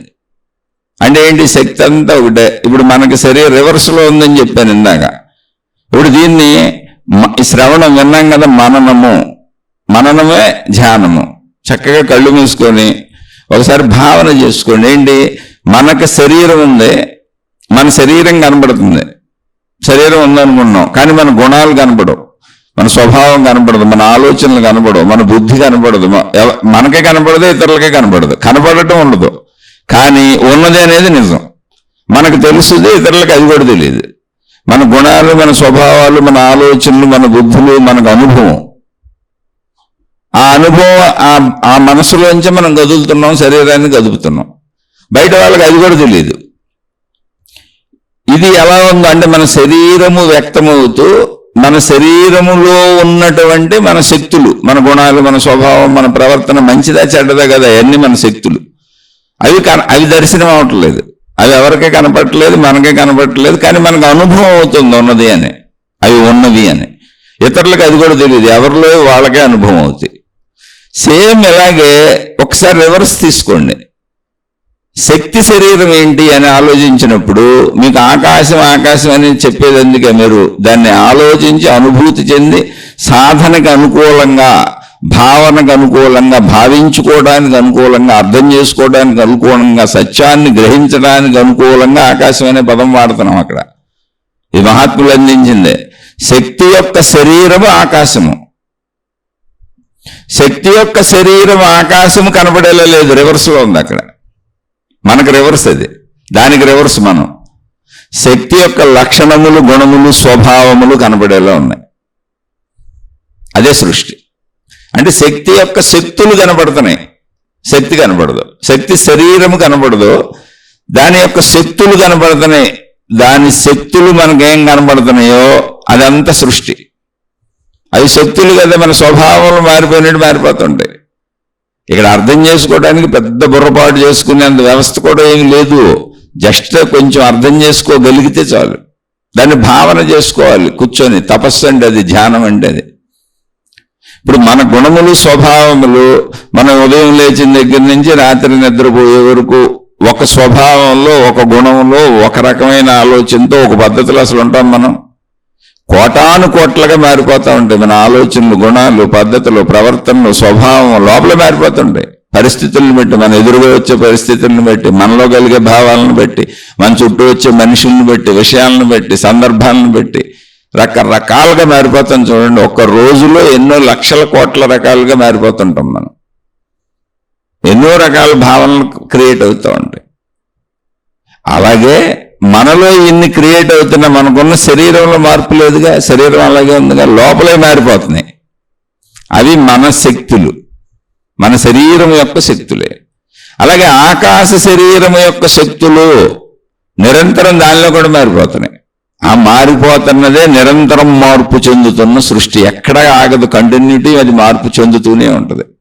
అలా మార్పు చెందుతూ చెందుతూ సృష్టిలో అప్పుడు కనబడుతున్నాయి, నశించిపోతాయి, మళ్ళీ కొత్తవి వస్తూ ఉంటాయి. ఆ కొత్తవి మనుషుల నుంచి మనుషులు వస్తారు, జంతువుల నుంచి జంతువులు వస్తాయి, చెట్ల నుంచి చెట్లే వస్తాయి. గ్రహగోళ నక్షత్రములు ఎలా వస్తున్నాయో తెలుసుకునేంత శక్తి మనకు లేదు, ఎందుకని అనంత విశ్వపు ఎరుక లేదు. కానీ మన దేహము యొక్క సాక్ష్యంతో, మన దేహము యొక్క ప్రమాణంతో విశ్వదేహాన్ని మనం పోల్చుకోవచ్చు, కనుక్కోవచ్చు. విశ్వదేహం ఏంటి? ఆకాశము. దాన్ని మనకు అర్థం అవటం కోసం పూర్వపు పెద్దలు విరాట్ పురుషుడని, మనిషి లాంటి ఒక పెద్ద మనిషిని అని చెప్పారు. ఆ మనిషిలోని ఇవన్నీ జరుగుతున్నాయని చెప్పారు. విరాట్ పురుషుడని శాస్త్రాలు వర్ణిస్తాయి. అక్కడ విరాట్ పురుషుడు ఎవరూ లేదు, నువ్వు పురుషుడు కనుక నీకు ఒక పురుష రూపం, అంటే పురుష అంటే స్త్రీ గాని మానవులు అని, స్త్రీ అయినా పురుషుడైనా, అది సంస్కృత పదం. నీకు ఒక స్త్రీ రూపం, పురుష రూపం ఉంది కనుక అలాంటి నీ రూపంలోనే చెప్పే ప్రయత్నం చేశారు, నీకు అర్థమవుద్ది. కానీ అక్కడ అసలు రూపమే లేదు, ఆకాశమే దాని ఒరిజినల్ రూపము, శక్తి స్వరూపము. దానిలోని గుణములు, శక్తులు, స్వభావములు మనకు సృష్టిగా వ్యక్తమవుతూ మనలో నిరంతరం ఎలా కదలికలు, మార్పులు లోపల అంతర్గతంలో జరిగిపోతున్నాయో, స్వభావములు, గుణములు, కదలికలు, మార్పులు ఎలా జరుగుతున్నాయో దానిలో కూడా అలా జరుగుతూనే ఉంటాయి. అందుకే సృష్టి ఎప్పుడు మారిపోతూ ఉంటుంది. ఎందుకని? దాని లక్షణము చైతన్యము. మొత్తం సృష్టి శరీరం ఒకటే, ఆకాశము. ఆ శరీరంలో సృష్టి అంతా ఒకటే, కానీ నిరంతర మార్పులుగా మనకు ఎందుకు కనపడుతుంది అంటే అది నిరంతరం క్రియాత్మకంగా ఉంది, చలనాత్మకంగా ఉంది. అదొక సజీవం, అదొక సజీవత్వము. కాబట్టి అది భావన చేసుకొని ఆ సజీవత్వంలో జరుగుతున్నటువంటి నిరంతర చలన ప్రక్రియలో కొన్ని ఉద్భవించినట్టు, అంటే పుట్టినట్టు, కొన్ని మరణించినట్టు అనిపిస్తుంది. ఎందుకని? మనం ఒక చిన్న ధూళి కణమంత పరిమాణంలో ఆ కలయికల్లో, ఆ కదలికల్లో వచ్చాం, వెళ్ళిపోయాం. అదొక అనంతం. అందుకని మనం చిన్న పరిధిలో చూసినప్పుడు మనకు అలా అనిపిస్తుంది, అనంతం మనకు అర్థం అవట్లేదు. అందుకని విశ్వశక్తిలో లీన భావన తప్ప మిగిలిందేది సృష్టి రహస్యాన్ని నువ్వు కనుక్కోవడం కుదరదు. ఎందుకు ఎలా ఏర్పడుతున్నాయి, మొక్కలు ఎలా ఏర్పడినాయి, మనుషులు ఎలా ఏర్పడారు, అసలు ఎందుకు ఏర్పడుతున్నాయి, అది కుదరదు నీకు ఎప్పటికే. ఎందుకని? అనంత విశ్వభావంలో నువ్వు లీనమవటమే కుదురుతుంది అంతే. ఆ శక్తి భావంలో శక్తి చలన ప్రక్రియ అంతా దానిలో జరుగుతుంది అంతే. ఇంకా అయితే జీవుడిగా ఉంటావు, లేదా శక్తిగా ఉంటావు. మధ్యలో సృష్టి ప్రక్రియ నువ్వు ఎప్పటికే అంతు చిక్క పట్టుకోలేవు. అందుకనే ఏం చేశారంటే, ఏ మతం వాళ్ళు ఆ మతం వాళ్ళు వాళ్ళ భావనకు తగ్గట్టు పుస్తకాలు రాసేసుకున్నారు. ఇది ఎలా ఏర్పడింది, ఇది ఎలా ఏర్పడింది, మా దేవుడు అక్కడ కూర్చొని ఇవన్నీ చేసేసాడు, మా దేవుడికో లోకం ఉందని ఈ లోకానికి మళ్ళీ సపరేట్గా ఇంకో దేవుడు విడిగా ఉన్నట్టుగా తయారు చేశారు. అది ఎక్కడ పొంతన కుదరదు, సాపేక్షత కుదరదు. ఓన్లీ ఆత్మశక్తి సిద్ధాంతంలో నువ్వు శక్తివే అన్న చోట సముద్రంలో పడిన నీటి బొట్టు సముద్రంలోనే కలిసిపోయినట్టుగా అలా కలిసిపోతావు. లేదు నీటి బొట్టుగా ఉన్నా నీటి బొట్టును అనుకుంటావు. ఎప్పటికప్పుడు ఏమనుకుంటావు అంటే ఇప్పుడు సముద్రపు నీరు సూర్యరశ్మి చేత అంటే ఆ వేడి చేత, సూర్యుడి యొక్క వేడి చేత సముద్రపు నీరు ఆవిరైంది. కానీ ఒరిజినల్గా సముద్రపు నీరు ఎలా ఉంటుంది, ఉప్పుగా ఉంటుంది. ఇప్పుడు సముద్రం దగ్గరికి వెళ్ళి నువ్వు ఎలా ఉంటావు అన్నాను అనుకో, నేను ఉప్పుగా ఉంటాను, ఉప్పు నీరు నేను అని చెప్పుద్ది. అది చెప్పే దాన్ని ఒరిజినల్ స్వభావం ఏంటి అంటే నేను ఉప్పు నీటిని అని సముద్రం చెప్పుద్ది. ఓకే, బాగానే ఉంది. ఇప్పుడు వేడి తగిలింది, దానికి సూర్యరశ్మి వేడి తగిలింది, దానికి తెలుసు నాకు వేడి తగులుతుందని. అందులోంచి కొంత భాగం ఆవిరైంది, ఆవిరైనట్టు దానికి తెలియదు, ఎందుకంటే సముద్రం అలాగే ఉంది. ఏదో బాగా వేడి తగులుతుంది, చికాగ్గా ఉంది, ఉక్కపోతగా ఉంది అనిపిస్తుంది. ఇప్పుడు మనకు చూడండి, బాగా వేసవకాలం వచ్చింది అనుకోండి, చెమటలు పట్టేసి ఉక్కపోతగా చికాగ్గా ఉన్నట్టు అనిపిస్తుంది. కానీ మన శరీరంలో నీటి శాతం తగ్గిపోయిందని మనకు అనిపిస్తుందా? అనిపించదు. దాహం వేస్తే నీళ్ళు తాగుతాం అంతే, ఏదో ఫ్యాన్లు వేసుకొని ఏసీలు వేసి కూర్చుంటాం. సేమ్ అలాగే సముద్రానికి తనలో ఎక్కడో నీరు తగ్గిపోయినట్టు ఏమి అనిపించదు, కానీ వేడి తాగుతుంది, చికాగ్గా ఉందని మనకు అనిపించినట్టు దానికి ఏదో భావం అనిపించవచ్చు. అయితే ఇప్పుడు ఏమైంది, అక్కడ నీరు ఆవిరైంది కొంత, ఆ వేడి వలన. ఆవిరైన నీరేంటి? ఉప్పు ఘన పదార్థం, నీరు ద్రవ పదార్థం. ఘన పదార్థం ఆవిరి అవ్వలేదు, అందుకని ఉప్పు సముద్రపు నీటిలోనే ఉండిపోయింది. ఉప్పును వదిలేసి ఒట్టి నీరు ఆవిరైంది. ఇప్పుడు అది ఏమనుకుంటుంది, ఆవిరైంది, సముద్రం నుంచి విడిపోయి పైకి వెళ్ళింది. అదేమనుకుంటుంది, అసలు నేను సముద్రం నుంచి విడిపోయానని దానికి తెలీదు, సముద్రమే దానికి తెలీదు, నేను ఆవిరిని అనుకుంటుంది. అది ప్రయాణించుకుంటూ పైకి వెళ్తుంది. అదేమనుకుంటుంది, అలా ప్రయాణించటమే నా జీవితం అనుకుంటుంది. అదేమనుకుంటుందో తెలుసా, సముద్రంలో ఎప్పుడైతే వేడి తాకి ఆవిరైందో నేను ఇప్పుడు పుట్టాను అనుకుంటుంది ఆవిరి. ఆవిరి ఏమనుకుంటుందంటే నేను ఇప్పుడు పుట్టాను, ఇదిగో నేను పెరుగుతున్నాను, ప్రయాణిస్తున్నాను అనుకుంటుంది. అలా ఆవిరి తేలిక అవటం చేత పైకి వెళ్ళిపోద్ది. అది ఉపదనాన్ని వదిలేసింది కింద, అంటే ఇప్పుడు కొత్తగా నేను పుట్టాను అనుకుంటుంది. ఇలా వచ్చిన ఆవిరులన్నీ ఒక చోట కలిసిపోతూ ఉంటాయి. అదేమనుకుంటుంది, ఆ కలిసిపోతున్నప్పుడు ఆవిరి కలుస్తున్నప్పుడు ఆవిరి అంత పెద్దదిగా అవుతూ ఉంటుందిగా, దట్టమైన మేఘంలో అవుద్ది. అప్పుడు ఏమనుకుంటుంది తెలుసా, నేను పెరుగుతున్నాను అనుకోండి, పసిబిడ్డ ఎదుగుతున్నట్టుగా మంచి యవ్వనంలోకి, దట్టమైన యవ్వనంలోకి వచ్చిన మనిషిలాగా నేను పెరుగుతున్నాను అనుకుంటుంది, జీవిస్తున్నాను అనుకుంటుంది. ఆవిరికి మళ్ళీ కలవటం వచ్చి, కానీ ప్రాసెస్ కింద సముద్రంలో జరుగుతుంది, సూర్యుడితో జరుగుతుంది. అదేమనుకుంటుంది, నేను పుట్టాను, పెరుగుతున్నాను అనుకుంటుంది. అలా దట్టమైనటువంటి మేఘముగా తయారవుతూ గాలి చేత కదపబడుతుంది. అదేమనుకుంటుంది, నేనే కదిలాను, వెళ్తున్నాను అనుకుంటుంది. గాలి నన్ను కదుపుతుందని అది అనుకోవట్ల, మేఘం నేను ప్రయాణిస్తున్నాను అనుకుంటుంది. ఆవిరి పైకి తేలిక అవటం చేత వాతావరణంలో అన్ని పైకి వెళ్తాయి అనే సూత్రాన్ని అనుసరించి పైకి వెళ్ళాను అనుకోవట్లా, నేను ప్రయాణిస్తున్నాను, కదులుతున్నాను అనుకుంటుంది, అది జీవిస్తున్నాను అనుకుంటుంది ఆవిరి. అదే మేఘమై నేను ఎదిగాను, బ్రహ్మాండంగా ఎదిగిపోయాను, యవ్వనంలోకి వచ్చాను అనుకుంటుంది. ఈ ఆవిరి గాలి చేత కదపబడి, దట్టమైన మేఘం గాలి చేత కదపబడి నేను జీవిస్తున్నాను, ప్రయాణిస్తున్నాను అనుకుంటూ అక్కడ వాతావరణంలో ఏర్పడినటువంటి కొన్ని పరిస్థితుల కారణం చేత మళ్ళీ అది వర్షపు చినుకులై భూమి మీదకు వర్షిస్తుంది. అప్పుడు మేఘం ఏమనుకుంటుందో తెలుసా, నేను చచ్చిపోయాను అనుకుంటుంది. ఖచ్చితంగా మేఘం నేను చచ్చిపోయాను అనుకుంటుంది. బాగా పెరిగాను, ఇప్పుడు చచ్చిపోయాను, నేను బాబోయ్ చచ్చిపోయాను అనుకుంటుంది అంతే. అంటే నేను లేకుండా పోయాను, కానీ చచ్చిపోలేదు. అది కొన్ని కోటాను కోట్ల వర్షపు చినుకులైంది, విడివిడిగా. ఇప్పుడు ప్రతి చినుకుకి ఏ భావన ఉంటుందంటే మళ్ళీ నేను పుట్టానని చినుకు అనుకుంటుంది. ప్రతి చినుకు నేను పుట్టాను అని పైనుంచి కిందకు పడతా ఉంటుంది, నేను ప్రయాణిస్తున్నాను అని. పక్కన బోల్డ్ చినుకులు అలా జారిపోతూ ఉంటాయిగా, పడిపోతూ ఉంటాయిగా వర్షపు చినుకులు. అన్నీ కూడా కలిసి ప్రయాణిస్తున్నాం అనుకుంటూ ఉంటాయి ఆకాశం నుంచి భూమి మీదకి వచ్చే వరకు. మనం జీవులందరం ఒకళ్ళ పక్కన ఒకళ్ళు జీవిస్తున్నామని అనుకున్నట్టు. అలా వర్షపు చినుకులన్నీ ప్రయాణించుకుంటూ కబుర్లు చెప్పుకుంటూ ఇప్పుడే పుట్టాం, పెరిగాం, వెళ్తున్నాం, కిందకి వెళ్తున్నాం, ఎక్కడికో కిందకని మనం అంటున్నాం, కాదే అది ఎక్కడికో అడిగి తెలీదు, పైన తెలీదు కింద తెలీదు, అడిగి ప్రయాణిస్తున్నాం అనుకుంటే. అలా ఈ ప్రయాణ దశలో అవి ఎన్నో కబుర్లు చెప్పుకుంటా వస్తూ ఉంటాయి. వచ్చి టప్పన ఎక్కడో నేలనో చెట్టునో బిల్డింగ్నో మొత్తాన్ని ఎన్నో గుద్దుకొని దాని ఆకృతిని కోల్పోయి నీరు అయిపోతాయి, మళ్ళీ అన్నీ కలిసిపోతాయి, ఈ బిందువులన్నీ కలిసిపోతాయి. అలా గుద్దుకొని పడిపోయినటువంటి ప్రతి బిందువు చచ్చానురా దేవుడా అనుకుంటుంది, పుట్టాను చచ్చాను అనుకుంటుంది. మళ్ళీ చచ్చిపోయిందా లేదు, ఇదంతా కలిసి నీరైపోయింది. ఇప్పుడు కలిసిపోయిన నీరంతా మళ్ళీ నేను పుట్టాను అనుకుంటుంది, మళ్ళీ ఇది నేను పుట్టాను అనుకుంటుంది. ఈ అనేక చోట్ల ఇలా కలిసిపోయిన నీరంతా ప్రవహించుకుంటూ వచ్చి ఒక కాలువలు అవుతుంది, నదులు అవుతుంది, నీటి గుంటలు అవుతుంది, మొత్తంగా నీరు నేను పుట్టాను అనుకొని వాళ్ళు అంటే పల్లం ఎటుంటే అటు, డౌన్ ఎటుంటే అటు వైపు ప్రవహించుకుంటూ వెళ్ళిపోద్ది. ఎందుకని డౌన్కి నీరు వెళ్ళడం అనేది లక్షణం, అది సృష్టి తీరు అది. కానీ అదేమనుకుంటుంది, నేను ప్రయాణిస్తున్నాను అనుకుంటుంది. డౌన్కి నీరు వెళ్తుందని అది అనుకోదు.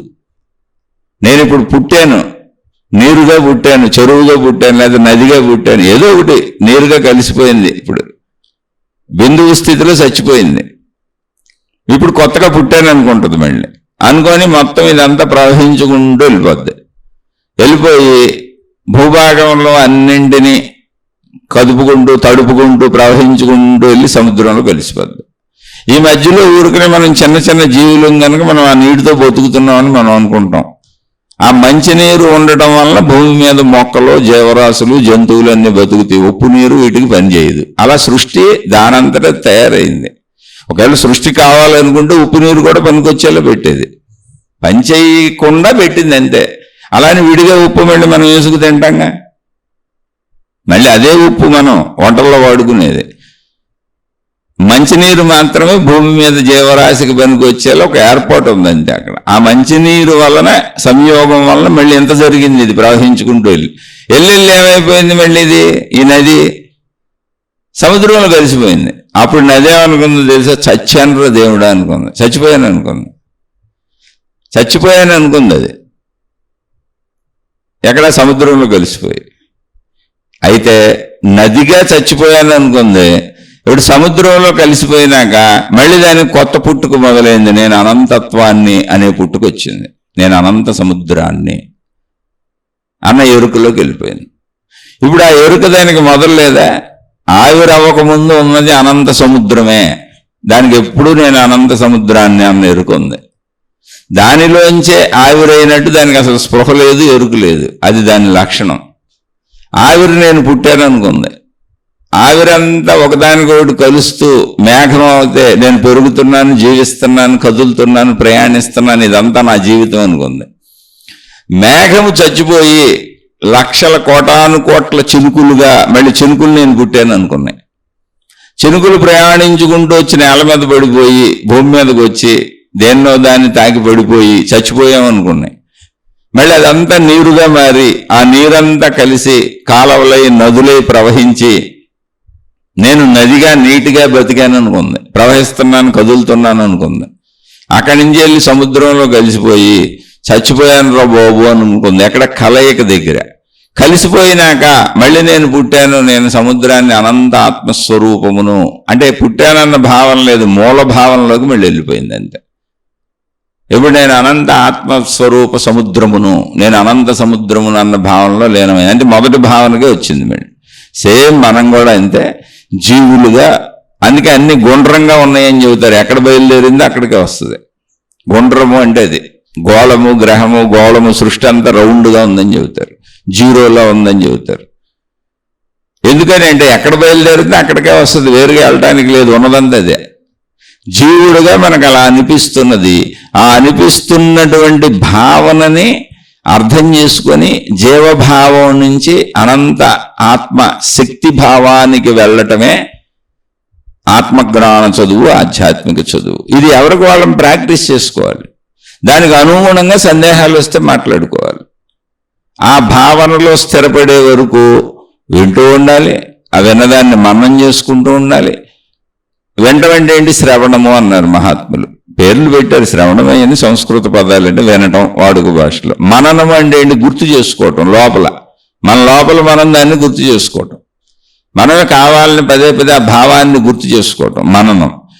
ఇప్పుడు తర్వాత నిధిధ్యాస అన్నారు. అంటే ఏమి లేదు, అదే ధ్యాసలో ఉండటం.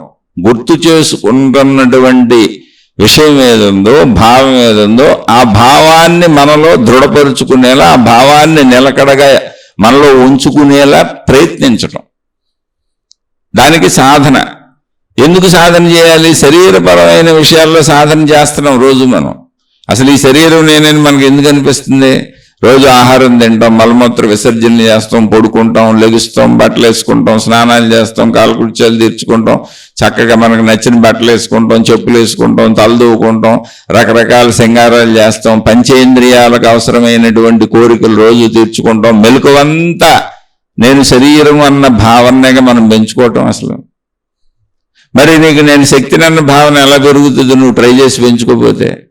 కాబట్టి ఇప్పుడు నువ్వు దాన్ని ట్రై చేసి పెంచుకోవాలి. అందుకని సాధన అన్నారు. అది శరీర భావం, శరీరం ఉంది కనుక సహజంగానే శరీర భావం దాని అంతటా అది పెరిగిపోతుంది మనకి. ఇక్కడ శక్తి భావాన్ని మనం ట్రై చేసి పెంచుకోవాలి. దానికి అనుగుణంగా భావాలను చెప్పుకుంటున్నాం. అదే ఆత్మజ్ఞాన చదువు, ఆధ్యాత్మిక చదువు. చక్కగా అలా భావాన్ని వింటూ ఆ విన్నప్పుడు మనం ఉండేది శరీర భావంలోనే కదా. కాబట్టి ముందు శరీరాన్ని జాగ్రత్తగా పెట్టుకోండి. శరీరం లేకపోతే ఈ భావాలు వినటం కుదరదు. ఎందుకని? చెవులు ఉండవుగా. శరీరం లేకపోతే చెవులు ఎక్కడుంటాయి? వినటం కుదరదు. మళ్ళీ చెవులు ఉన్నాక శరీరం బాగా పనిచేస్తేనే అర్థమయ్యేది. అర్థం అవడం అనేది జ్ఞాన ప్రాసెస్. అది శరీరం ఉంటేనే కుదురుతుంది. శరీరంలో చెవుల ద్వారా లోపలికి వెళ్ళింది లోపల అర్థం అవుద్ది. అర్థం అవడం అనే ప్రాసెస్ ఉండాలి. అర్థమైన దాన్ని మననం చేసుకోవడం అనే ప్రాసెస్ శరీరం లోపల జరుగుతుంది. అది జ్ఞాన ప్రాసెస్. మననం చేసుకున్న తర్వాత నిధిధ్యాస అంటే అదే ధ్యాసలో ఉండటం అనేది లోపల జరిగే ప్రాసెస్. అది శరీరం ఉంటేనే జరుగుద్ది. ఇవన్నీ లోపల అంతః ప్రక్రియలు. బాహ్య ప్రక్రియ శ్రవణం. ఇలా మనం శరీర ప్రక్రియలు, శరీరం నేనని మనం ప్రయత్నించకుండానే, అంటే నిత్య జీవితంలో జరిగిపోతుంది. ప్రయత్నాలే, ఎందుకు ప్రయత్నించట్లా? కానీ అది శరీర భావనలో సహజ ప్రయత్నాలు. ఇంక జీవించాలంటే ప్రయత్నం చేయాల్సిందే, అన్నం తినాల్సిందే, మలమూత్ర విసర్జన చేయాల్సిందే, ధన సంపాదన, వృత్తి వ్యాపార ఉద్యోగాల ద్వారా చేయాల్సిందే, మన పంచేంద్రియ కోరికల కోసం కుటుంబం ఏర్పరచుకోవాల్సిందే, నేను నా వాళ్ళు నాది అనుకుంటూ బతకాల్సిందే. ఇక్కడ 100 ఏళ్ళు బతకాలి అంటే 100 ఏళ్ళు మీరు బోరు కొట్టకుండా హాయిగా ఆనందంగా శరీరంతో బతకాలి అంటే మనం ఏదో ఒక వ్యవస్థలు నేను నాది నా వాళ్ళని ఏర్పరచుకోకపోతే అసలు బతికే మనకి చిరాకైపోద్దిగా, బతకాలని అసలు అనిపించదుగా. కాబట్టి అవన్నీ ముందు జాగ్రత్త పెట్టుకోండి. అదే తప్ప ఏదో సాధన, ఇదేదో ఆధ్యాత్మిక సాధనను, ఆత్మజ్ఞాన సాధనను, ఆధ్యాత్మిక చదువును, లేదా దేవుడనో, మతమనో, మార్గమనో, గురువనో ఈ జీవితాన్ని నాశనం చేసుకోబాకండి. మీ శరీరాన్ని ఎంత జాగ్రత్తగా పెట్టుకుంటే, మీ మనసుని ఎంత చక్కగా పెట్టుకుంటే, మీ ధనాన్ని ఎంత జాగ్రత్తగా చక్కగా పొదుపుగా వాడుకుంటూ జాగ్రత్తగా పెట్టుకుంటే, మీ వృత్తి వ్యాపార ఉద్యోగాలు చక్కగా చేసుకుంటూ మీ కుటుంబానికి మీకు లోటు లేని విధంగా సంతృప్తితో మీరు ఎంత హాయిగా జీవిస్తే అంత బాగా శక్తి సాధన చేయటం కుదురుతుంది. అన్ని కోరికలు తీర్చేసుకోండి, చక్కగా పెళ్లి చేసుకోండి, స్త్రీ పురుష శారీరక సుఖం అనుభవించేయండి, పిల్లల్ని పెంచుకోండి, అన్నీ చేయండి. అన్నీ చేసినప్పుడు ఏమవుద్ది? మనసు సంతృప్తిని చెందుతుంది. తగినంత డబ్బు సంపాదించుకోండి, అన్నీ చేయండి. కానీ లాలసతో, అతి కోరికతో వెళ్ళబాకండి. ఎక్కడికక్కడ తృప్తిగా ఉండండి. అప్పుడు ఏమవుతుంది? మనసు ఆగుద్ది, సంతృప్తి ఉంటుంది. ఎక్కడ దుఃఖం లేదు, బాధ లేదు. జాగ్రత్తగా ఉన్నారు కాబట్టి. అలా జాగ్రత్తగా ఉంటూ అన్ని విషయాలలో జాగ్రత్తగా ఉంటూ, అంటే సామాజిక, ఆర్థిక, శారీరక, మానసిక, కుటుంబిక అన్ని విషయాల్లో జాగ్రత్తగా ఉంటూ మీరు తృప్తిగా ఉన్నారనుకోండి, అప్పుడు సాధన చేసుకోవడానికి మీ శరీరమే సహకరిస్తుంది. అప్పుడు తృప్తిగా ఉన్నవాడికి శరీర ఇబ్బంది ఎందుకు వస్తుంది? ఏదైనా కోరిక తీరకపోతేనో, ఏదైనా లోటు ఉంటేనో, ఏదైనా నొప్పి ఉంటేనో, ఏదైనా బాధ ఉంటేనో నిరంతరం అది ఆలోచించుకుంటూ కూర్చుంటాం కాబట్టి సాధన చేయలేం.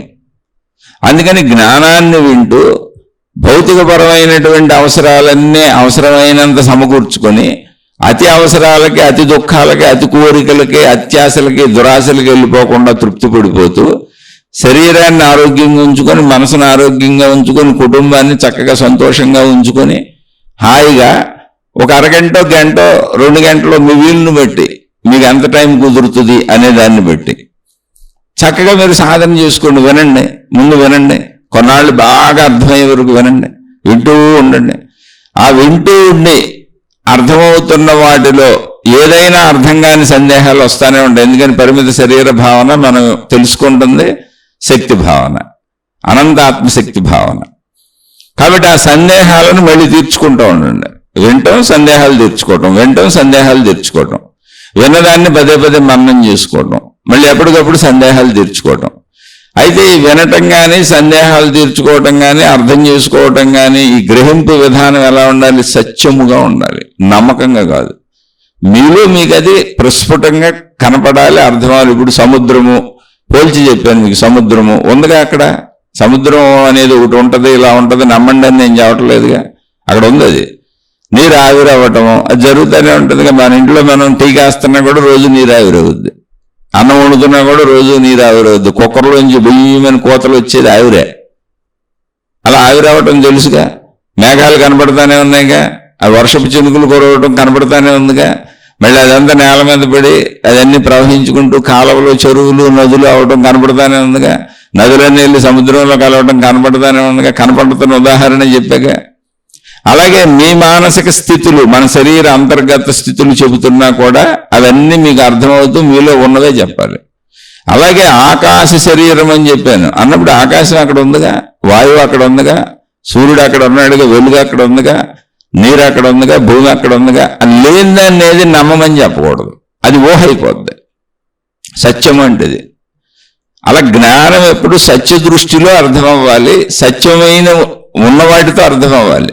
అన్ని సత్యంగా ఇక్కడ మీకు దర్శనం అవ్వాలి, అన్నీ ఉండాలి మీ లోపల, మీ బయట అది నిర్ధారించబడి మీకు దర్శనం అవ్వాలి. అది నిజంగా ఉండాలి, మీరు నమ్మకూడదు దాన్ని. కాబట్టి నమ్మకండి, చెబితే బాగా చెప్పి ఉంటాడని నమ్మకండి, అస్సలు నమ్మకండి. పరిశీలించండి, నిజమా కాదో తేల్చుకోండి. నిజమైతే అది ఆటోమేటిక్గా స్వీకరించుకొని మీరు దాన్ని ఆచరించుకుంటూ వెళ్ళిపోండి. అందుకని ఇక్కడ నమ్మకాలతో పని లేదు. ఇక్కడ మతాలు ఉండవు, గురువులు ఉండరు, దేవుళ్ళు ఉండరు, మహిమలు ఉండవు, మాయలు ఉండవు. ఎందుకంటే నమ్మకాలతో పని లేదు. ఇవన్నీ నమ్మకాలకు సంబంధించినవి. అసలు ఇవన్నీ అభూత కల్పనలో లేని వాటిని ఇప్పుడు నమ్మి ఉపయోగమే ఉంది? ఇప్పుడు నమ్మాము, అక్కడ అది లేదు, ఏంటి ఉపయోగమే ఉంది? ఇప్పుడు ఉన్నది దాన్ని నమ్మక్కర్లేదు. సూర్యుడు ఉన్నాడు, నమ్మక్కర్లేదు. నేనున్నా, నా శరీరం ఉంది, నమ్మక్కర్లేదు. శరీరం ఉందిగా. నా శరీరంలో జరిగే ప్రాసెస్లన్నీ నాకు తెలుసు, నమ్మక్కర్లేదు. నమ్మాల్సిన అవసరం ఏమి జరిగే వాటికి. అందుకని నమ్మకము లేనిది జ్ఞాన ప్రక్రియ సత్యమైనది. నమ్మకంతో పని లేదు. ఓన్లీ జ్ఞాన ప్రక్రియ ఏంటంటే నిర్ధారించబడిన విషయాలు ఉంటాయి. అక్కడ సముద్రం ఉంది, అక్కడ ఆవిరి ఉంది, అక్కడ మేఘం ఉంది, అక్కడ చినుకులు ఉన్నాయి, అక్కడ మళ్ళీ అది నేల మీద వర్షం పడటం ఉంది, పడిందంతా ఏకమై నీరవటం ఉంది, అది నదులై పారటం ఉంది, అది వెళ్ళి సముద్రంలో కలవటం ఉంది. నేనున్నాను, నా లోపల భావాలు ఉన్నాయి, నా గుణాలు ఉన్నాయి, నా స్వభావం ఉంది. అంతా మనకు తెలిసిందే చెప్పుకుంటున్నాం. జ్ఞానము అంటే సత్యము. జ్ఞాన మార్గం అంటే సత్య మార్గం. నమ్మకాలతో అసలు పనులు ఉండవు. నమ్మేవాళ్ళు ఎవరు దీనికి పనికిరారు. దీన్ని కూడా నమ్మకూడదు. నమ్మటం ఎందుకు? ఉన్నాటిని చెబుతున్నప్పుడు ఇప్పుడు ఒక పెన్నుని చూపించి పెన్ను అంటే నేను నమ్ముతున్నానండి అనాల్సిన అవసరం ఉంది. పెన్ను కనపడుతుందిగా, అవునా అనాలంతే. లేదా అసలు అవునా అనక్కర్లా, దాన్ని చూసి అది పెన్నే అంతే. పెన్నే, తలవిపోయావు అంతే. ఏదైతే అది పెన్నేసే తలవిపోయావు అంతే. అది ఉన్నప్పుడు నమ్మేదేంటి? అక్కడ పిన్నీసు లేదు, అక్కడ పెన్ను లేదు. పెన్ను ఉందని నమ్మండి అన్నావు అనుకోండి, లేని పెన్నుని ఒకవేళ ఉందనుకోండి, నువ్వు నమ్మినా అక్కడ పెన్ను ఎందుకు ఉంటుంది?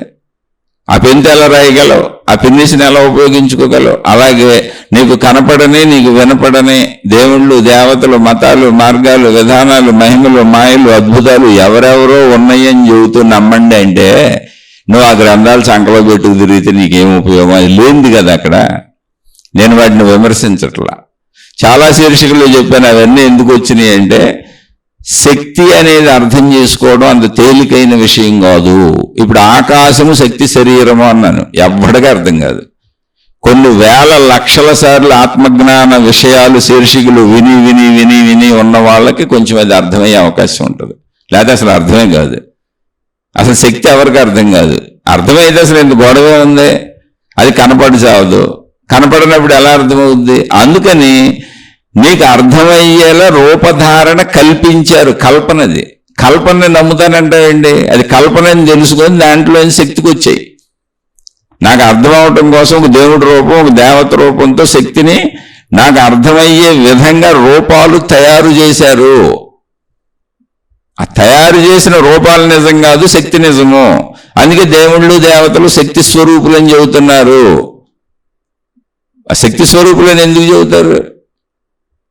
మళ్ళీ అక్కడ శక్తి అంటే మహిమలు మాయలు అద్భుతాలు, వాళ్ళు ఏదో శక్తివంతులు వెలుగుల్లాగా ప్రయాణం చేస్తారు, మన దగ్గరికి వచ్చేస్తారని మనం మహిమలు మాయలు మనసుతో తయారు చేసుకుంటే ఎవడేం చేస్తాడు? సత్యం వైపు వెళ్లకుండా. అందుకని ఆత్మజ్ఞాన మార్గంలో మిమ్మల్ని మీరు మోసం చేసుకోబాకండి. ఇక్కడ నమ్మకాలతో అసలు పని లేదు. కేవలం జ్ఞానం అంటే ఏంటో తెలుసా? సత్యం జ్ఞానం అనంతం బ్రహ్మ అన్నారు. జ్ఞానము సత్యము ఒకటే. అది అక్కడ నీకు చెబుతున్నారు. జ్ఞానంలో ఒక పదము అంటే అది అక్కడ నీకు తెలియాలి, అక్కడ ఉండాలి, అది నీకు అనుభవం అవ్వాలి. అది నీకు పదార్థంగా అన్నా కనపడాలి, లేదా నీలో సొంత అనుభవంగా అన్నా నీకు తెలియాలి, దర్శనం అవ్వాలి. అది నీకు మనసు కన్నా దర్శనం అవ్వాలి, లేదా బయట వస్తువుగానే దర్శనం అవ్వాలి. జ్ఞాన మార్గం అంటే అది లేని దాని గురించి చెప్పరు అసలు. సత్యం జ్ఞానం అనంతం. ఇది ఎందుకు? ఈ సత్యమైన జ్ఞానాన్ని ఎందుకు చెప్పుకుంటారు? అసలు ఈ జ్ఞాన మార్గం ఏంటంటే అనంతత్వం, నా యొక్క సంపూర్ణత కోసం. నేను ఒక అనంత సర్వవ్యాపక శక్తిని, దాన్ని తెలుసుకోవడానికి ప్రయత్నిస్తున్నాను. ఏంటది? అదే బ్రహ్మము. దేన్ని మీరు ఆత్మ అంటున్నారు, దేన్ని శక్తి అంటున్నారు, దాన్నే బ్రహ్మము అన్నారు. ఉన్నది అదే. అదే జ్ఞానము, అదే బ్రహ్మము, అదే శక్తి, అదే అనంతము, అదే సత్యము. ఏది? నాలో ఉన్న జ్ఞానమే ఇదంతా. దాన్ని సంపూర్ణతను తెలుసుకుంటున్నాను నేను. అందుకని ఇక్కడ నమ్మకాలతో అసలు పని లేదు. నమ్మేవాళ్ళకి ఇది ఎప్పటికీ అర్థం కాదు. అయితే నమ్మటం తప్పేం కాదు, ఎందుకంటే అందరూ ఆ వైపు నుంచే రావాలి.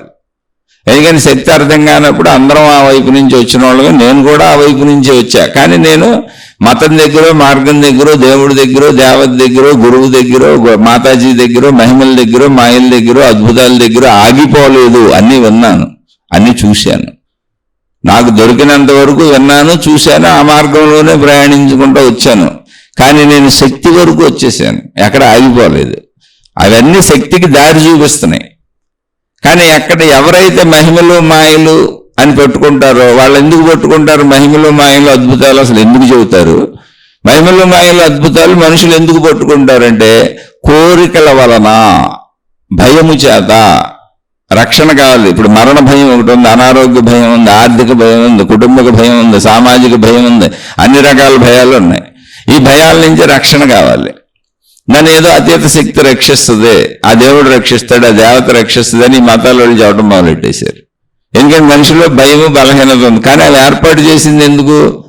అసలు దేవుళ్ళు దేవతలు అనేటువంటి ఒక మతంగానే, ఒక మార్గంగానే, ఒక వ్యవస్థగానే ఏర్పాటు చేసింది ఎందుకు? శక్తి అనేటువంటి వరకు నేను తీసుకెళ్ళటానికి.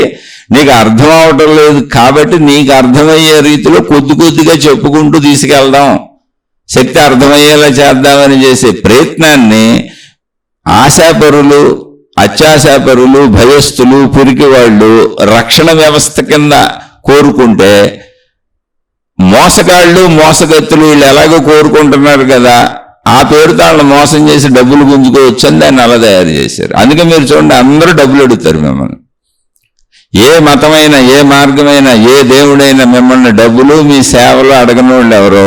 పైగా వాళ్ళు చెప్పేది ఏంటో తెలిసి అక్కడ నాకు ఏమీ కనపడదు. ఈ గ్రంథాన్ని నమ్ము, ఈ దేవుణ్ణి నమ్ము, ఈ మతాన్ని నమ్ము, మా గురువుని నమ్ము, ఇదిగో నన్ను నమ్ము. నమ్ముతున్నాను ఏంటి? నమ్ము, అంతే, అదే జరిగిపోద్ది. నమ్మి నీ డబ్బులు ఇవ్వు, నీ సేవలు ఇవ్వు. నమ్మటం అంటే ఏంటి? ఊరికినే నమ్మటం కాదు, డబ్బులు ఇచ్చి నమ్మటం, సేవలు ఇచ్చి నమ్మటం. ₹100 ఇస్తే నీకు ₹100 ఇస్తాం, నిన్ను రక్షిస్తాం, నిన్ను కాపాడుతాం. నిన్ను రక్షించి కాపాడేవాడికి ₹1 ఎందుకు అన్న చిన్న విచక్షణ జ్ఞానం నీకు పనిచేయదు. నిన్ను రక్షించి కాపాడేవాడికి నీ సేవలు ఎందుకు అన్న చిన్న విచక్షణ జ్ఞానం నీకు పనిచేయదు. ఎందుకని? నీకు ఆశ, భయం రెండు ఉన్నాయి అక్కడ. ఆశ, భయం ఉన్న వాళ్ళకి ఇంక పని చేయవు. ఇదంతా శరీర భావన. కాబట్టి ఒక సన్మార్గంలో శక్తి వరకు నడిపించడానికి ఏర్పాటు చేయబడిన వ్యవస్థని శరీర భావంలో కొందరు దుర్వినియోగపరుచుకుంటున్నారు. అక్కడ నమ్మకము అనేది పెట్టుకున్నారు. కాబట్టి ఆ దుర్వినియోగపరిచే విధానంతో జ్ఞాన మార్గానికి పని లేదు. జ్ఞానం అంటే నీకు అర్థం అవటం, నీకు అవగాహన చెందటం, నీకు అర్థం చేసుకునే కెపాసిటీ నీలో ఉండటం. అది జ్ఞానం అందరికీ ఉంది, అది మనుషులందరికీ ఉంది. అక్కడ జ్ఞానాన్ని వాడాలి, శరీరాన్ని వాడకూడదు. అందుకని జ్ఞాన మార్గం అన్నారు. జాగ్రత్తగా, జ్ఞాన మార్గం అంటే శరీరాన్ని వాడేది కాదు, జ్ఞానాన్ని శరీరాన్ని వాడకుండా నాలో ఉన్న జ్ఞానంతో ప్రయాణం చేస్తాను. జ్ఞాన దర్శనం అది. శరీరాన్ని వాడితే అది మతము, మార్గము, దేవుడు, విధానం, భౌతికం ఏమైందో అక్కడ అది అయింది. భౌతికంలో వృత్తి, వ్యాపార, ఉద్యోగాలు, రోజు తిండి తిప్పలో వండుకోవటం, ఇవన్నీ శరీరం వాడటమేగా. మెలకువ నుంచి రాత్రి వరకు మనం చేసేది ఏంటి? శరీరాన్ని వాడటమే. శరీరాన్ని వాడకూడదు, శరీరాన్ని కూర్చోబెట్టేయాలి. జ్ఞాన మార్గం అంటే జ్ఞానాన్ని వాడాలి. జ్ఞాన దర్శనం, జ్ఞానంతో అర్థం చేసుకుంటా, జ్ఞానంతో గ్రహిస్తా, జ్ఞానంలో దర్శిస్తా, జ్ఞానంతో సాధన చేస్తా. ఇప్పుడు ధ్యానం అన్నారు అనుకోండి, ఏం చేస్తావు? ఏమీ చేయకుండా కూర్చొని ధ్యానం లోపలికి వెళ్ళి నిన్ను గమనించుకుంటావు. జ్ఞానం కాదు, ధ్యానం జ్ఞానమే, తపస్సు జ్ఞానమే. శరీరాన్ని ఆపే ప్రక్రియ. శరీర మనస్సులను ఆపి జ్ఞానంతో నా జ్ఞానాన్ని అన్వేషించుకుంటా ఉంటా, జ్ఞాన దర్శనం చేస్తుంటా. అందుకని జ్ఞాన మార్గం అంటే శరీర మార్గం కాదు. శరీరంతో నీ వృత్తి, వ్యాపార, ఉద్యోగాలు చేసుకో, నీ కుటుంబాన్ని జాగ్రత్తగా పెట్టుకో. భౌతిక ప్రపంచం అంతా శరీరంతోనే కదలాలి, అదంతా చేసుకో. కానీ ఆధ్యాత్మికతలో శరీరంతో కదిలేది ఏమీ లేదు, జ్ఞానంతో కదిలేదే ఉంది మొత్తం. అందుకని ఇక్కడ నమ్మకాలతో అసలు పని లేదు, నమ్మకం అనే ప్రసక్తే లేదు ఇక్కడ. అది మళ్ళీ చెబుతున్నా, అలానే మతాలు, మార్గాలు, విధానాలు కించిపరిచేవి కాదు. నీకు శక్తి అర్థం కావట్లేదు కనుక శక్తి వరకు నిన్ను తీసుకువెళ్ళడానికి చేయబడినటువంటి ఏర్పాట్లు.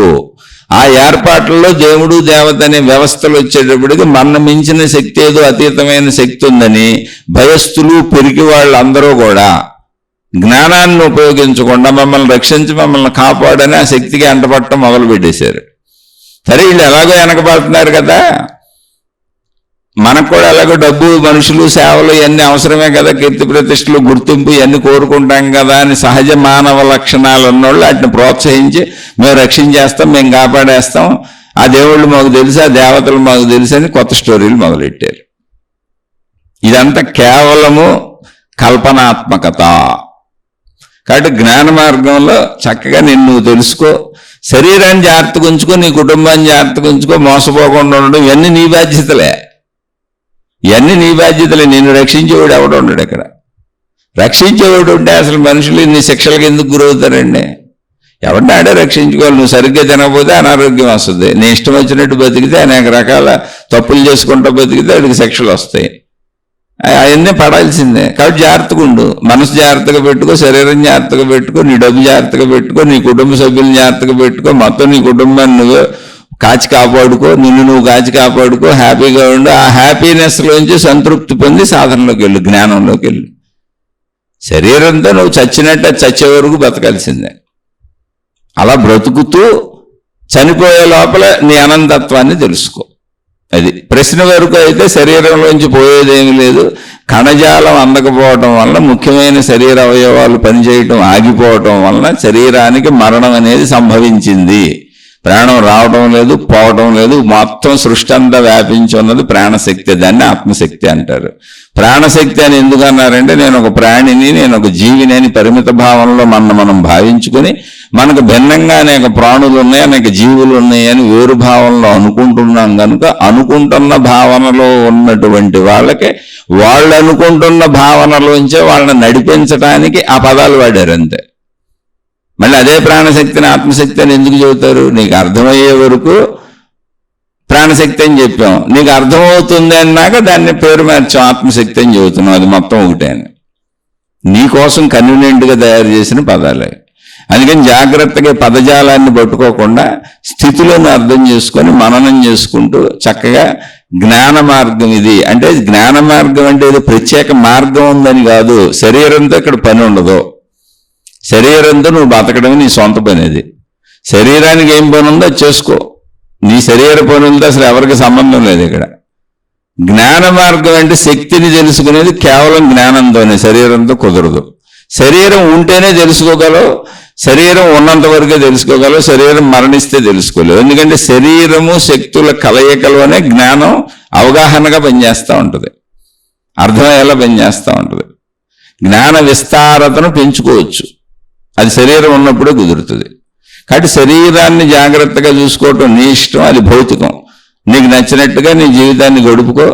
సాధనకు వచ్చేటప్పటికి జ్ఞానంలోకి వచ్చాయి, శరీరాన్ని ఆపే. అందుకే ధ్యానం అని తపస్సు. ధ్యానం అంటే ఇది ఊహించుకోవటం కాదు, శరీరాన్ని ఆపేసి మనసును ఆపేసి కూర్చొని జ్ఞానంతో నీ లోపలికి నువ్వు చూసుకుంటూ వీటన్నింటినీ విశ్లేషించుకుంటూ మననం చేసుకుంటూ శక్తి స్థితిని అర్థం చేసుకుని ఆ స్థితిలో స్థిరపడిపోయి స్థిరభావాన్ని పెంచుకుంటాం.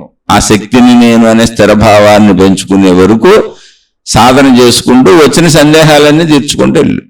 అప్పుడు భావన స్థిరపడుతుంది. సందేహం ఉంటే భావన స్థిరపడదు. అందుకని మీరు అడిగిందే అడిగినా, ఎంతమంది ఎన్నిసార్లు అడిగినవే అడిగినా చెబుతానే ఉంటాను. ఎందుకంటే ఆ స్థితిని పొందే వరకు దాన్ని ఎన్ని లక్షల సార్లు అయినా ఎన్ని లక్షల రకాలుగా అయినా చెప్పుకోవాల్సిందే. అంటే అడిగిందే అడిగినే చెబుతాను. అయితే అది ఉపయోగకరమైందయ్యి కొంచెం అందులో ఎటువంటి విచిత్రతలు వైరుధ్యతలు లేకుండా ఉంటే అది ఆత్మజ్ఞాన చదువుకి ఆధ్యాత్మికతకి లేదా కనీసం భౌతిక జీవితంలో మంచికి సంబంధించింది అయితే తప్పక చెబుతాను. చెప్పుకుందాం. ఎందుకని చెప్పుకోకపోతే భౌతిక జీవితంలో మంచిగా బతకాలి. మంచిగా బతకని వాళ్ళు ఎవరికి ఆత్మజ్ఞానం రాదు, అసలు అర్థం కూడా అవ్వదు.